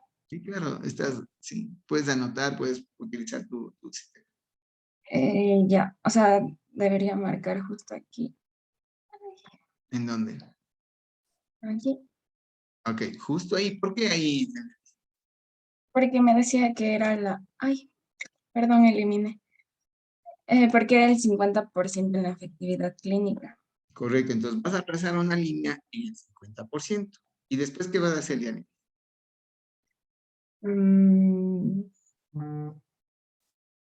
Para ver el tiempo, puede ser.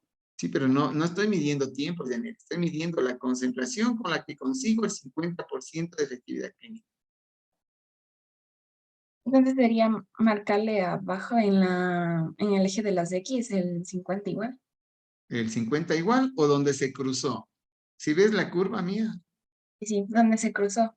donde se cruzó. Entonces, si tú bajas donde se cruzó, ¿ya? ¿En dónde se cruza, Janet? En 110. ¿Qué es 110? Los miligramos. Los miligramos, son 110 miligramos. Entonces, ¿qué es la S50? Esta S50, en este caso, de este fármaco, del fármaco A, ¿sí? La S50 del fármaco A es igual a 110 miligramos, ¿ya? ¿Qué quiere decir eso, Janelis? ¿Qué quiere decir eso? Que va a tener una efectividad clínica de 110 miligramos. No, es que la efectividad clínica no se mide en miligramos. Que no sé. Que con 110 miligramos consigues el 50% de efectividad clínica. Eso quiere decir. ¿Estuvo claro, Janely? Entonces, la S50 es la concentración con la que yo consigo un 50% de efectividad clínica. Entonces, de este fármaco, que es el fármaco A, ¿ya? Entonces, yo conseguí una S50. La S50 es igual a 110 miligramos. Quiere decir que con 110 miligramos yo consigo 50% de efectividad clínica. ¿De acuerdo? Ok. Ahora, Jos Correa, voy a presentarte otro fármaco, un fármaco B, para que tú hagas el mismo ejercicio, pero compares, Jos. Y compares y me digas cuál es el fármaco más potente, el A o el B. ¿De acuerdo? A ver, voy a dibujar el fármaco B. Voy a dibujar el fármaco B. Pilas entonces, Jos. ¿Ya? El fármaco B es así. Ya, este es el fármaco B. Ayúdame, Dios, por favor, identificando la S50 del B, ¿sí? Y cuál de los dos es más potente.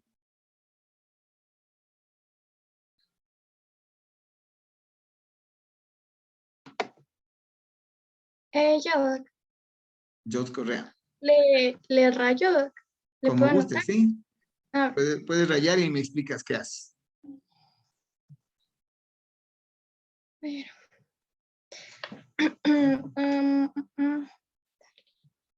¿Sí le ves al fármaco B? entonces sería igual el 50% de efectividad. ¿Correcto? ¿Ya? Y esto iría para abajo, que sería más o menos. Ay, por aquí. No veo la línea de abajo todavía. Ya, ok. Ya, ahí está la línea de abajo. Más o menos en cuánto sale. Ajá. En más o menos en 75 más o menos. Ok, entonces, este más o menos es igual a 75. ¿Qué quiere decir los 75, Jos? Se refería a que con 75 miligramos se consigue el 50% de la efectividad clínica. Correcto. Entonces, yo tengo aquí el fármaco A y aquí tengo el fármaco B. Ahora, Jos, ¿cuál es el más potente?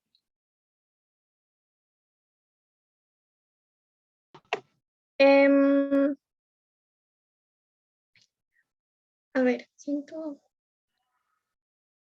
sería el 75 miligramos. No sé si podría ser tal vez el B, porque ¿Por qué? con menos cantidad, o sea, con 75 miligramos se alcanza ya el 50%. El otro Ok, ese necesita es el más. criterio de Jos. ¿Qué dices, Farid, tú? ¿Cuál de los dos es más potente? Yo iba a decir lo mismo que yo, profe.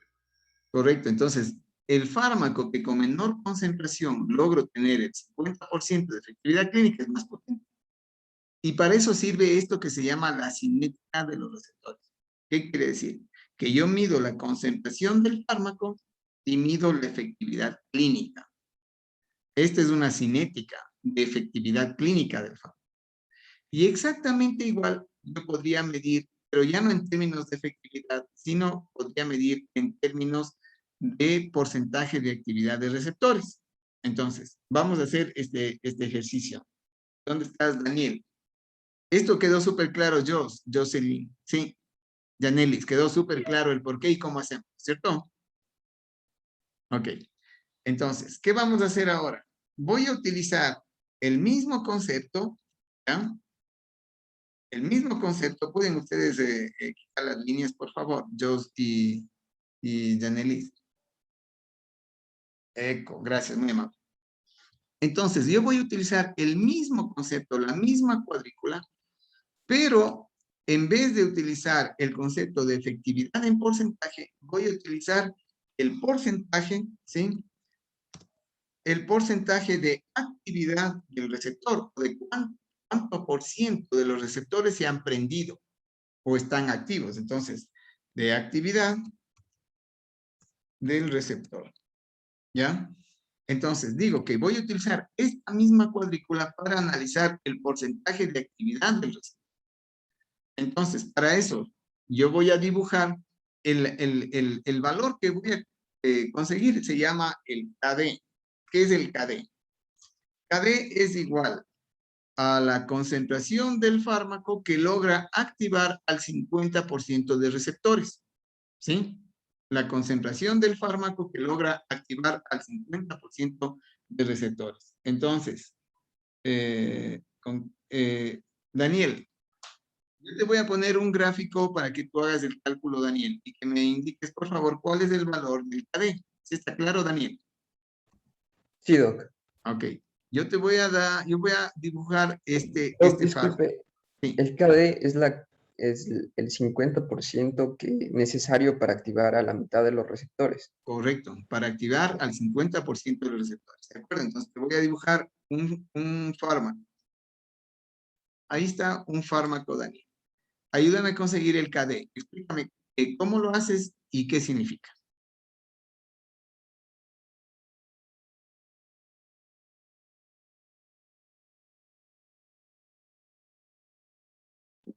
Perdón, le decía que está en 65 miligramos. ¿Le rayó? Sí, por favor, para que los compañeros puedan ver qué es lo que hiciste. ¿Por qué salió 65?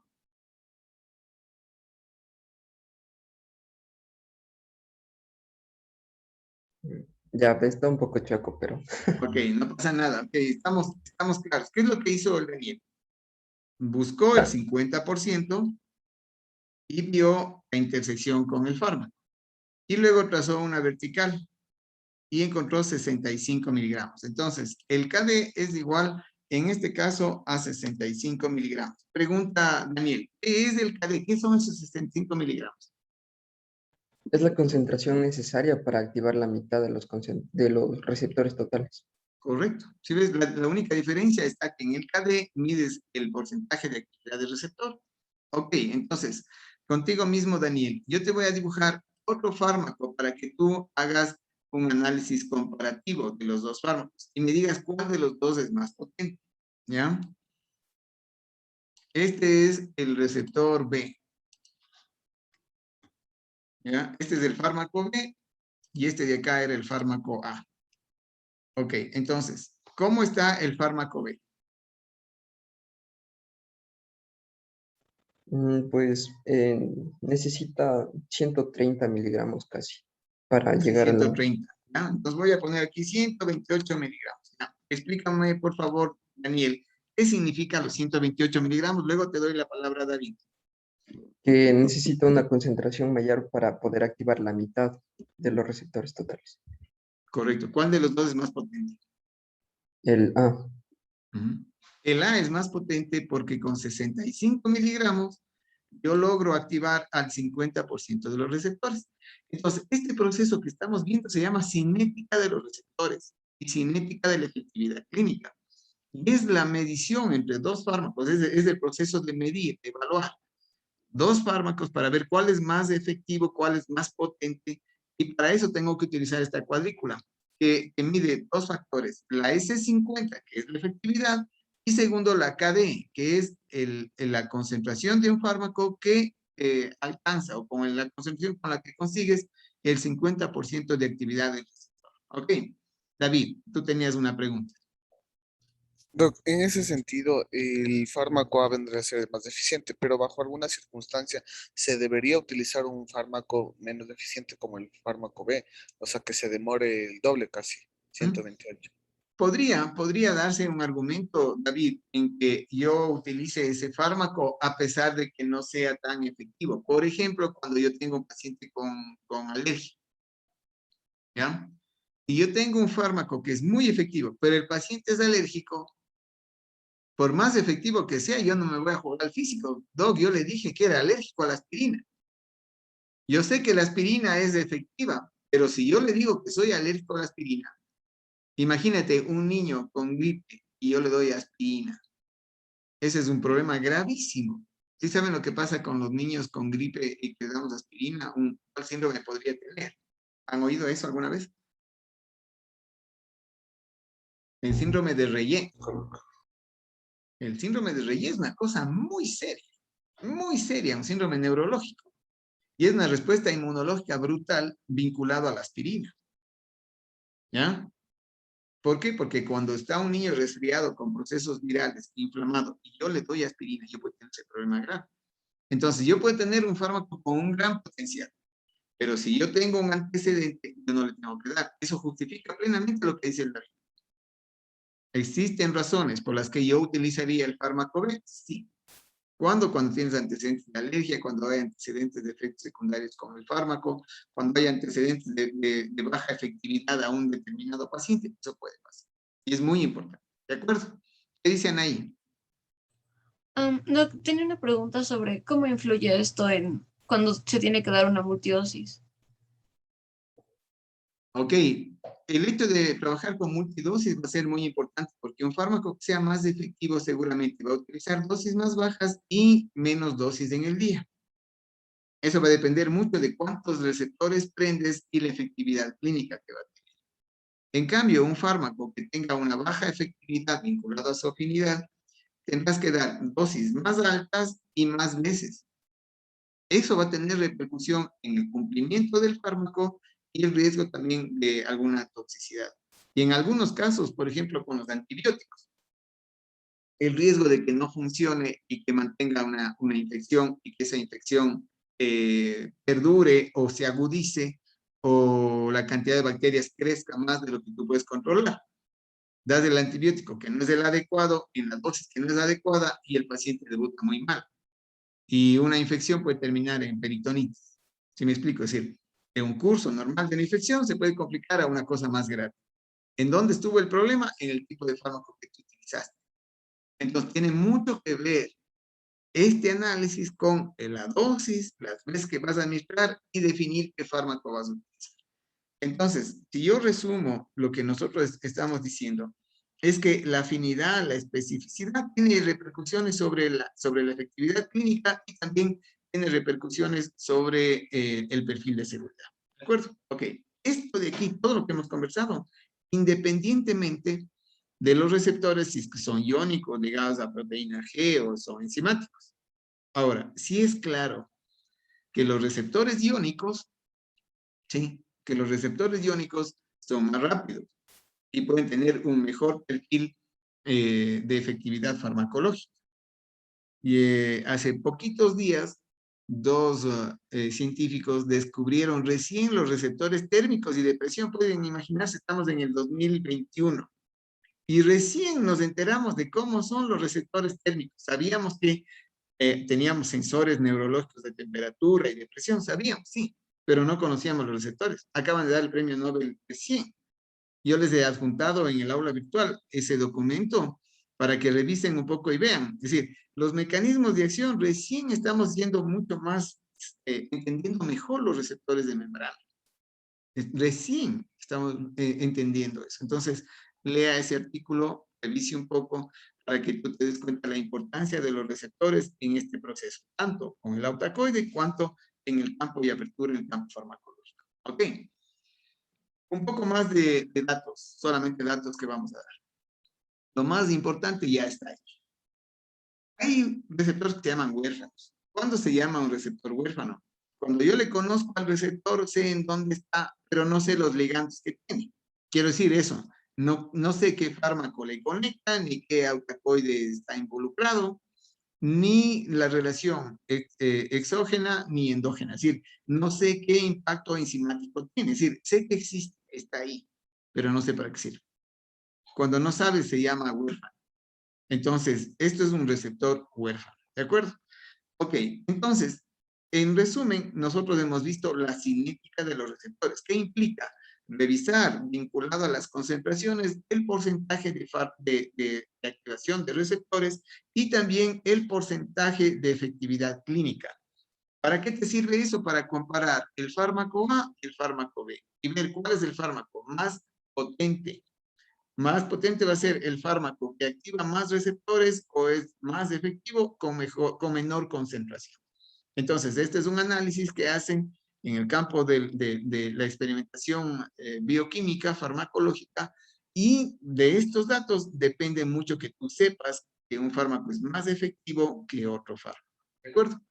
Ok, entonces, este proceso puede dar en agonistas, agonistas inversos, antagonistas o agonistas por inhibición de control, por cualquiera de los mecanismos de acción que nosotros hemos visto.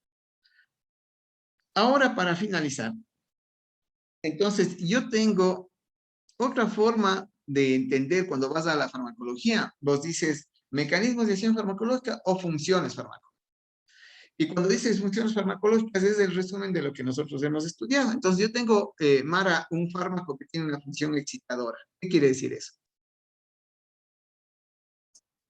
Tal vez que aumenta una función o como que incentiva o estimula. Estimula, aumenta o activa. Perfecto. Alejandra, yo tengo un fármaco que dice que tiene una función inhibitoria. ¿Qué quiere decir eso, Alejandra? Que inhibe o para la función del receptor. Correcto, así de fácil, de lo que nosotros hemos visto. Pero yo tengo fármacos, Byron, que se llaman irritativos. ¿Qué será un fármaco irritativo? ¿Cuándo un fármaco es irritativo? Puede, no sé si sería irritar al receptor, no sé si estaría bien. Es una buena idea. Podría irritar al receptor, es una buena idea. Sin embargo, ese no es el concepto que se le adquiere a esos fármacos desde el campo farmacológico. ¿Qué suena un fármaco irritante? ¿Qué dice Nayeli? ¿Qué te suena un fármaco irritante? Me suena como que es en parte algo nocivo para el paciente, o sea, no sería muy recomendable del todo, porque si es irritante, o sea, como, ¿por qué lo vamos a prescribir? Ok, puede ser que necesites prescribir a pesar de que sepas que es irritante. ¿Qué dice Emily? ¿Para ti qué suena irritante? Podría ser que tal vez genera lesión o daño a las células. Eso, genera lesión o daño a la célula. Ese es un fármaco irritante. Entonces, por su propia naturaleza, el fármaco puede... Hay un montón de fármacos que tú administras, que tienes que administrar y sabes que son irritantes. ¿Podría dar a Emily un ejemplo de un fármaco irritante? La aspirina también no podría ser un fármaco irritante. La aspirina es irritante porque es ácido acetilsalicílico. Funciona perfecto para una función, pero me puede generar una lesión gástrica, que es irritante. ¿Qué dice Christopher? No sé si estaré bien, pero los fármacos que se usan para la quimioterapia son fármacos irritantes. Sí, porque genera un proceso de oxidación importante y que lesiona muchos tejidos. Ese proceso oxidativo genera lesión. Entonces, los fármacos que se utilizan en quimioterapia son fármacos irritantes. Nicole. Aquí también entra esto de los antiinflamatorios, porque con el uso continuo va desgastando la mucosa del estómago. Creo que Ahí eso es utilizan uno de estos los... AINES. Ahí está el diclofenac, está el ibuprofen, ¿sí? Ahí están estos. Y claro, el punto es que tú sepas que por su propia naturaleza, la característica de todos estos nicoles son ácidos.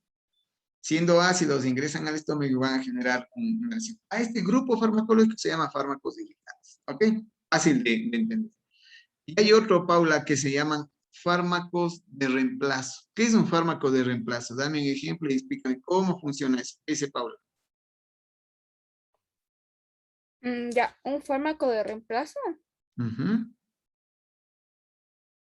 Mm, a ver, podría ser que, a ver, como que tomas un medicamento, Ya. ¿ya? O sea, es como la sustitución de, es que, de un fármaco, ajá, de una, no sé, de una hormona. Claro, Ajá, tendrías que como, sustituir una ajá, hormona. la sustitución, entonces sería como la sustitución de una hormona ¿Ya? que falta en el organismo. Entonces, un ejemplo de esta podría ser como, no sé, hormonas femeninas, tal vez, para Estrógenos, reemplazar los progesterona. estrógenos. Ok, ¿qué dice Joss? Cuéntanos un poco de la historia de estos fármacos de reemplazo. Nada, yo le iba a decir que, o sea, son fármacos que reemplazan la función del organismo. Un ejemplo de esto podría ser esto de la insulina en los pacientes diabéticos. Insulina, cortisol, hormona de crecimiento, testosterona, estrógenos, progesterona, glucagón. O sea, tienes cualquier cantidad de sustitutos que sustituyen al autacoide, Joss. Es muy importante decir, son sustitutos de un autacoide. Autacoide considerado como una sustancia propia endógena del organismo. Ok, importante entonces. Christopher. Doc, una pregunta. Digamos, en el caso de los fisicoculturistas que se inyectan testosterona, a pesar de que estos ya tienen su testosterona natural en niveles normales, ¿por qué razón es que se termina inhibiendo después del ciclo de esteroides la testosterona de manera natural? ¿Por qué? Porque agota a la glándula productora de testosterona. Es que la testosterona no se compra, ni la testosterona se come como testosterona. La testosterona se produce, igual que el estrógeno, igual que la insulina, igual que el glucagón, se produce. Y un fisicoculturista utiliza esto. ¿Por qué? Porque sabemos que esta hormona genera una hipertrofia muscular, un gran desarrollo y genera hipertrofia muscular. Entonces el fisicoculturista toma su proteína, hace el ejercicio, hace sobreentrenamiento muscular, con la testosterona el músculo se agranda y después te tomas una foto. Esa es la idea. Pero ¿qué pasa cuando suspende la testosterona? La glándula productora normal de la testosterona que tiene que cumplir y seguir cumpliendo su vida puede agotarse. ¿Y qué es lo que va a pasar el rato que se agota? ¿Qué dice Christopher? ¿Qué pasa con ellos cuando se agota la producción endógena de testosterona? Dejan de producir de manera normal. ¿Y qué pasa? ¿Cuál es la consecuencia?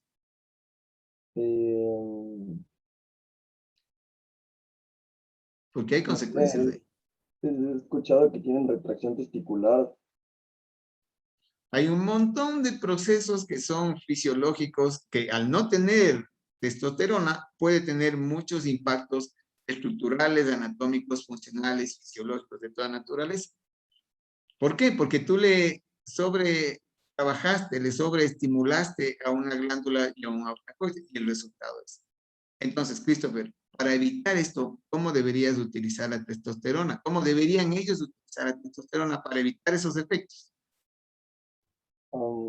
Que sigan niveles adecuados para que sea dentro de los rangos normales de la fisiología. Ese es un argumento bueno, sin embargo, no. Si solamente desde eso, te O no juro que ocupar, no van a tener efectos secundarios. No va a ser suficiente. o no ocupar esas sustancias. O sea, primero no ocupar, pero ahora están prohibidos porque ya un fisicoculturista, si es que ya es olímpico y cosas así, y viene pinchado, entonces ya ves que le van a quitar la medalla, ¿cierto? O ese argumento no entra en un juego olímpico, sino en un juego, diríamos, amateur, en donde los deportistas que se pintan pueden competir. En el campo del culturismo es así, ¿no? Es así. Entonces, Pablo, para evitar que esto pase con los fisicoculturistas y que no tengan un deterioro importante, ¿qué harías tú, Pablo?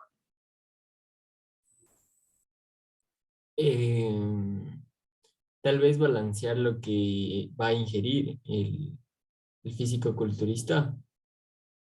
Para no ser- Pero acuérdate que estamos hablando de hormona, de testosterona inyectable. Entonces, no vamos a balancear lo que queda ingerido. Ah, Estamos hablando de la hormona.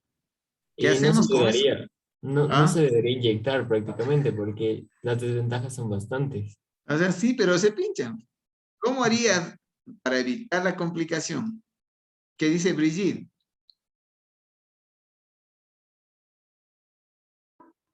Chuta, Doc. Hemos discutido ese tema.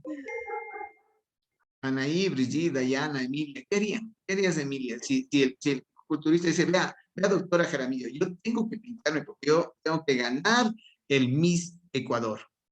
Pero yo no quiero tener los problemas de retracción testicular, ni de atrofia muscular, ni un montón de problemas que es con la testosterona. ¿Cómo hago para evitar eso? ¿Qué dice doctora Jaramillo? Ay, no sé, pero tal vez podría ser, o sea, si ya está decidido inyectarse, bajarle la dosis. Es que si le bajas la dosis, o sea, ¿qué quiere decir bajar la dosis? O sea, bajar la dosis de la testosterona. No, pues doctora, ¿cómo me va a bajar la dosis de la testosterona si yo lo que quiero es tener mega músculo? Quiero ser Mr. Ecuador, quiero ser. Ya no quiero ser Mr. Guamaní, quiero ser Mr. Ecuador. Entonces tengo que tener una musculatura tenaz, ¿se me explico? O sea, vos pones los objetivos y el paciente. ¿Qué dicen ayer y Christopher? Creo que sería, o sea, si es que en este caso el fisicoculturista quiere en un tiempo, o sea, para allá, que los músculos crezcan, no va a ser posible porque como mencionamos en alguna clase, o sea, no es que crezcan de un día al otro y también depende de la dieta o el estilo de vida que tenga. O sea, en principio sí, lo que es tú, Nayeli, es decir, la doctora Jaramillo no le va a decir, no, pinches y ya mañana tiene mega músculo, eso no va a pasar. Eso no va a pasar, peor todavía, donde eso piensa el fisicoculturista, estamos fritos, porque va a regresar donde Emily dice, vea doctora, no pasó nada, vea, la misma dimensión, no pasa nada. Entonces, Christopher, ¿qué hacemos? David luego. Yo tengo entendido que mientras un fisicoculturista está dentro de un ciclo de esteroides, normalmente lo acompaña con un grupo de fármacos que resulta ser inhibitorio de estos efectos secundarios, y también cuando termine el ciclo hace algo que se llama post-ciclo, que es como que para tratar de regular los niveles de testosterona que tenía antes de empezar el ciclo, porque normalmente empieza el ciclo, los niveles de testosterona se disparan y ahí es en donde empieza a ver los beneficios de los esteroides. Entonces, lo que hacen en este postciclo que le menciono es tratar de conservar la mayor cantidad de masa muscular ganada dentro del ciclo y tratar de volver a equilibrar sus niveles de testosterona y los otros niveles hormonales a unos niveles normales. ¿Cómo tratan de volver a los niveles normales? Esa es la pregunta, justamente. Ocupan Estoy de acuerdo fármacos. contigo. ¿Cómo le hacen? Ocupan igualmente fármacos. No estoy seguro, pero creo que después de un ciclo de testosterona, creo que saben usar uno que se llama GnRH, creo que es. Que es hormona de crecimiento. No, ese creo que ese le usan con la testosterona. Creo que es una hormona que producen las mujeres, que es la que usan, que es para como que tratar de bajar la testosterona. No me acuerdo bien O el sea, nombre, ya pero- como inhibidores para tratar de controlar. Ajá, Ya, como ahora para hablamos tratar de Christopher. ¿Qué dice David y Anaí para concluir el tema? Sí, Doc, igual comparto con Christopher la opinión. Igual sabía que en estos periodos, dependiendo cómo son programados, ¿no es cierto? Ejemplo, tiene un periodo de 6 meses. Tengo entendido que dentro de esos periodos de 6 meses se analiza la pérdida de De grasa masa muscular. y la ganancia aproximada, y en base a la ganancia deseada es lo que se administran los fármacos. Ok, Entonces, pero ok, estoy de acuerdo con ustedes, eso se hace, pero hay una estrategia farmacológica que no se está mencionando y que es muy importante para evitar el daño hormonal. ¿Qué dices, Anaí y Emily? O sea, yo pensaba en que quizás se podría entrar en un tratamiento hormonal, como el que les dan a los transexuales cuando quieren pasar de ser mujer a hombre. Les dan un tratamiento hormonal de testosterona, entonces se les empieza a hacer la voz más gruesa y todo eso, y así O sea, quita sí, eso. en principio sí, la testosterona va a hacer eso, pero mi pregunta, ese es el tratamiento hormonal. Mi pregunta es, ¿cómo se hace el tratamiento hormonal? Emily y luego Julián. ¿Cómo se hace?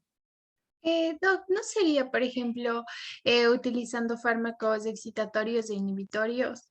O sea, excitatorios para que después de aplicar la testosterona, el organismo vuelva a producir testosterona pues, por sí mismo, e inhibitorios para que les inhiban a los que están inhibiendo la producción natural de testosterona. Te da una vuelta bien tenaz de la Emily. Es más sencillo, ustedes están haciéndole muy complejo, es más sencillo el concepto. ¿Qué dice Julián? No sé, pero tal vez usar fármacos que solo actúen en la mitad de los receptores o algo así. O sea, uno puede ser prudente y ver en qué número de receptores, pero la estrategia fundamental es una estrategia que ya hemos discutido con ustedes. La estrategia es subir gradualmente y bajar gradualmente. Porque si tú suspendes la testosterona, se hace pomada todo. Si suspendes la testosterona completamente, Christopher, se hace pedazos todo. Entonces, en el post competencia y en el post estimulación de esteroide, lo que tienes es que bajar gradualmente. Al bajar gradualmente, le das más chance a que la glándula propia produzca testosterona. Pero tienes que bajar gradualmente. Ese es el protocolo fundamental. Si no puedes bajar súbitamente y sustituir, no. Tienes que bajar gradualmente mientras puedes utilizar otros complementos terapéuticos para modular el sistema hormonal. La clave está en introducir gradualmente el fármaco y reducir gradualmente el fármaco. Eso pasa con la insulina, eso pasa con la testosterona, eso pasa con el estrógeno, eso pasa con lo que sea. El punto clave es ese. La gradualidad es lo que más va a proteger a que el paciente tenga menos efectos secundarios y pueda llegar a lo que dice Christopher, a una producción fisiológica de la glándula de una hormona. Esto se aplica a cualquier fármaco de reemplazo. Y esa es la parte más importante que hemos visto. ¿De acuerdo? Ok, entonces, eso no quiere decir, Chris, no quiere decir, David, que utilices fármacos que inhiban, que modulen, etcétera, etcétera. De hecho, vas a utilizar, cambia el nivel proteico que administras, cambia el nivel de masa crítica que vas a utilizar, etcétera, etcétera. ¿Ya? Pero el punto clave es la forma gradual, ¿sí? Con la que tú vas a manejar en la introducción y en la retirada de los fármacos. ¿De acuerdo? Ok, entonces, con estos comentarios, con estos criterios, ¿qué es lo que hemos dicho? Que tenemos fármacos excitatorios, tenemos fármacos inhibitorios, tenemos fármacos irritantes, que ya está claro, y tenemos fármacos de reemplazo. Existe otro grupo farmacológico que es importante, que tiene su mecanismo de acción un poco especial. Hablamos de los antiinfectivos o antiinfecciosos. ¿Cuáles son fármacos antiinfecciosos? ¿Qué dices, Janelis? ¿Cuáles son fármacos antiinfecciosos? ¿Cuáles conoces tú?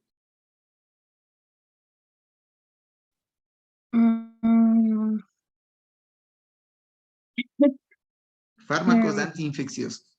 Que te van a destruir a sí mismo. ¿En serio? A los Es que vos te gérmenes, van a tomas y te destruir. autodestruyes. No, van a destruir a los gérmenes. Que van a destruir a los gérmenes. Entonces, Julián, ¿cuál es tu idea de un antiinfeccioso? No sé si puede ser como una vacuna contra alguna infección en específico. Ok, tú puedes utilizar dentro de los procesos antiinfecciosos, antibióticos, antivirales, antimicóticos, antiparasitarios, y el concepto de la vacuna también está ahí, solo que los mecanismos de acción son diferentes. En la vacuna es generar anticuerpos en contra de. Los antibióticos van directamente frente a la bacteria y le destruye, o los antivirales frente al virus y le destruye, o los antiparasitarios frente al parásito y le destruye. Ahora la pregunta es, ¿cómo será esta historia de los receptores en estos antibióticos? ¿Qué es, Nicole? ¿Cómo serán los receptores en los antibióticos? ¿Funcionarán? ¿No funcionarán? ¿Estarán ahí? ¿O hemos estado trabajando un montón, pero aquí los antiinfecciosos no aplican eso? ¿Qué dices, Nicole? O sea, sí aplica, pero aquí también se da esto que se crea, que se hacen resistentes, por decir así. Entonces ya el fármaco dejaría de ser tan, o sea, perdería la efectividad.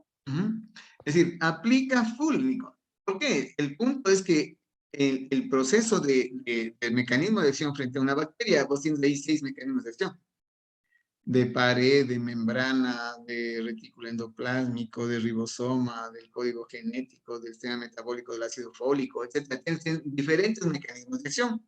Y en todos existen receptores en donde tiene que el fármaco actuar y generar un proceso metabólico. Entonces la pregunta sería, Nicole, en todos aplica eso. Y claro, pueden estar otros elementos involucrados a lo que es resistencia. Resistencia Resistencia se produce cuando no das la dosis adecuada ni el tiempo adecuado. Ahí se produce, porque la bacteria, el virus puede aprender del mecanismo de acción y después la bacteria cambia. Y ahora ya es super pilas y se defiende, dice, a este ya le conozco cómo viene, y se protege, genera resistencia. Mi pregunta es ahora entonces, ¿qué dices de Alejandra? ¿Y nuestros receptores también hacen actividad con los antibióticos antivirales o no? Solo los de la bacteria. Yo creería que los dos, Doc. ¿Y qué pasaría Eh, si es que el antibiótico actúa sobre los receptores de la bacteria y también sobre receptores nuestros? Va a provocar un efecto en ambas partes. Y al provocar el efecto en ambas partes, es muy probable que sea la razón de los efectos secundarios de nosotros, de los antibióticos, de los antivirales o de los antiparasitarios. Es decir, van a actuar frente a los gérmenes, pero también pueden actuar sobre receptores de nosotros, y eso va a ser importante. Ok, ¿cuál es el concepto final? En la primera clase, yo les decía que farmacología van a aprender sin mucho dolor, siempre y cuando sepan fisiología y fisiopatología. Porque la reflexión normal que queremos que ustedes adquieran como un hábito de ustedes es que analicen un fármaco para administrar luego de que sepan la fisiopatología de la enfermedad. Porque si no, ¿qué es lo que va a pasar? Verán, esto va a pasar. Nos vemos en el último día que ustedes están ya graduándose, nos vemos en la presentación del caso de ustedes. El último día que están graduando, tienen que hacer una presentación del caso, defender un caso se llama. Defienden el caso y se gradúan, ¿ya? Resulta que el caso que tienen el día de la defensa del caso es este. Es un paciente con miastenia gravis. Daniel, ¿qué es lo que ves a este paciente de raro? ¿Qué dice Daniel? ¿Qué le ves a este paciente? ¿Qué le ves de raro? ¿Qué le ves de extraño? El que tiene hinchazón ¿Dónde está con hinchazón? en el ojo derecho. ¿El ojo derecho está hinchado o está chiquito? ¿O está caído? Está chiquito. Está chiquito, está caído. Entonces, este paciente tiene miastenia gravis. En la miastenia gravis, aquí en esto lo que hay como problema es los receptores de nicotínicos y problema en la síntesis de acetilcolina. Entonces, el paciente no puede mover los músculos y empieza poco a poco, desde los músculos de la cara, los músculos del brazo, la mano, las piernas. Es una miastenia gravis. Entonces, ¿qué es lo que pasa? ¿Y qué es lo que queremos que no pase? ¿Ya? Que el último día, cuando estás defendiendo tu caso clínico, te sale un caso de miastenia gravis. Y de pronto, si yo estoy ahí o un colega de farmacología, o cualquier colega te va a preguntar, ¿y qué fármaco le va a dar? Y tú, como sabes del fármaco que se da en miastenia gravis, dices, sí, le voy a dar fisostigmina. ¿Ya? Entonces, en ese rato te vamos a preguntar, ¿por qué le da fisostigmina? Y ahí es en donde la cosa se pone difícil, porque sabes lo que se da, pero no sabes cómo funciona. Ahí murió el caso. Chuta, vaya y siga participando, te toca ahí. O sea, donde no sabes cómo funciona, ahí se fregó todo el grado ese día. No queremos que pase eso cuando termines del internado. Queremos que pase eso ahorita. Que no sepas cómo funciona y te vayas a estudiar para que sepas cómo funciona el mecanismo de acción. ¿Por qué les digo esto? Porque esto pasa, nos ha pasado y no queremos que pase con ustedes. Entonces, desde el próximo parcial, que ustedes tienen ya mecanismos de acción, o cuando del próximo semestre que ya tienes casos clínicos, cada vez que tengas un caso clínico, no te aprendas los fármacos para qué sirven.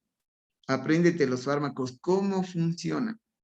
Entonces, no te aprendes que el paracetamol es para la fiebre o que la fisostigmina es para la miastenia gravis. Eso no te sirve. Lo que te sirve es que sepas el mecanismo de acción. ¿Qué hace la fisostigmina en un paciente con miastenia gravis?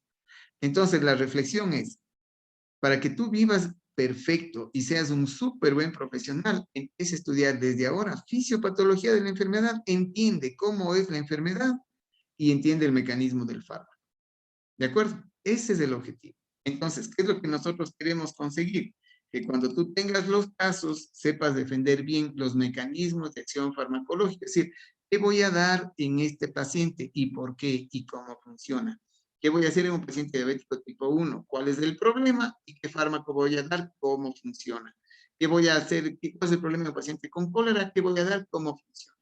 ¿Qué tengo en un paciente con un adenoma pituitario? ¿Qué voy a hacer? ¿Cómo funciona el fármaco?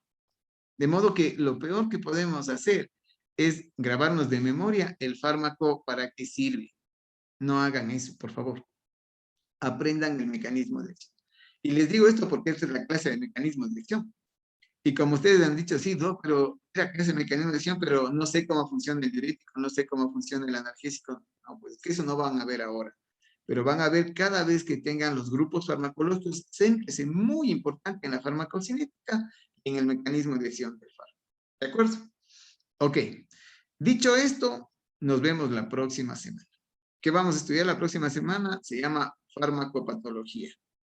Entonces, Alison, ¿qué vamos a estudiar para venir preparados? Vamos a estudiar farmacopatología, o sea, ¿qué es eso?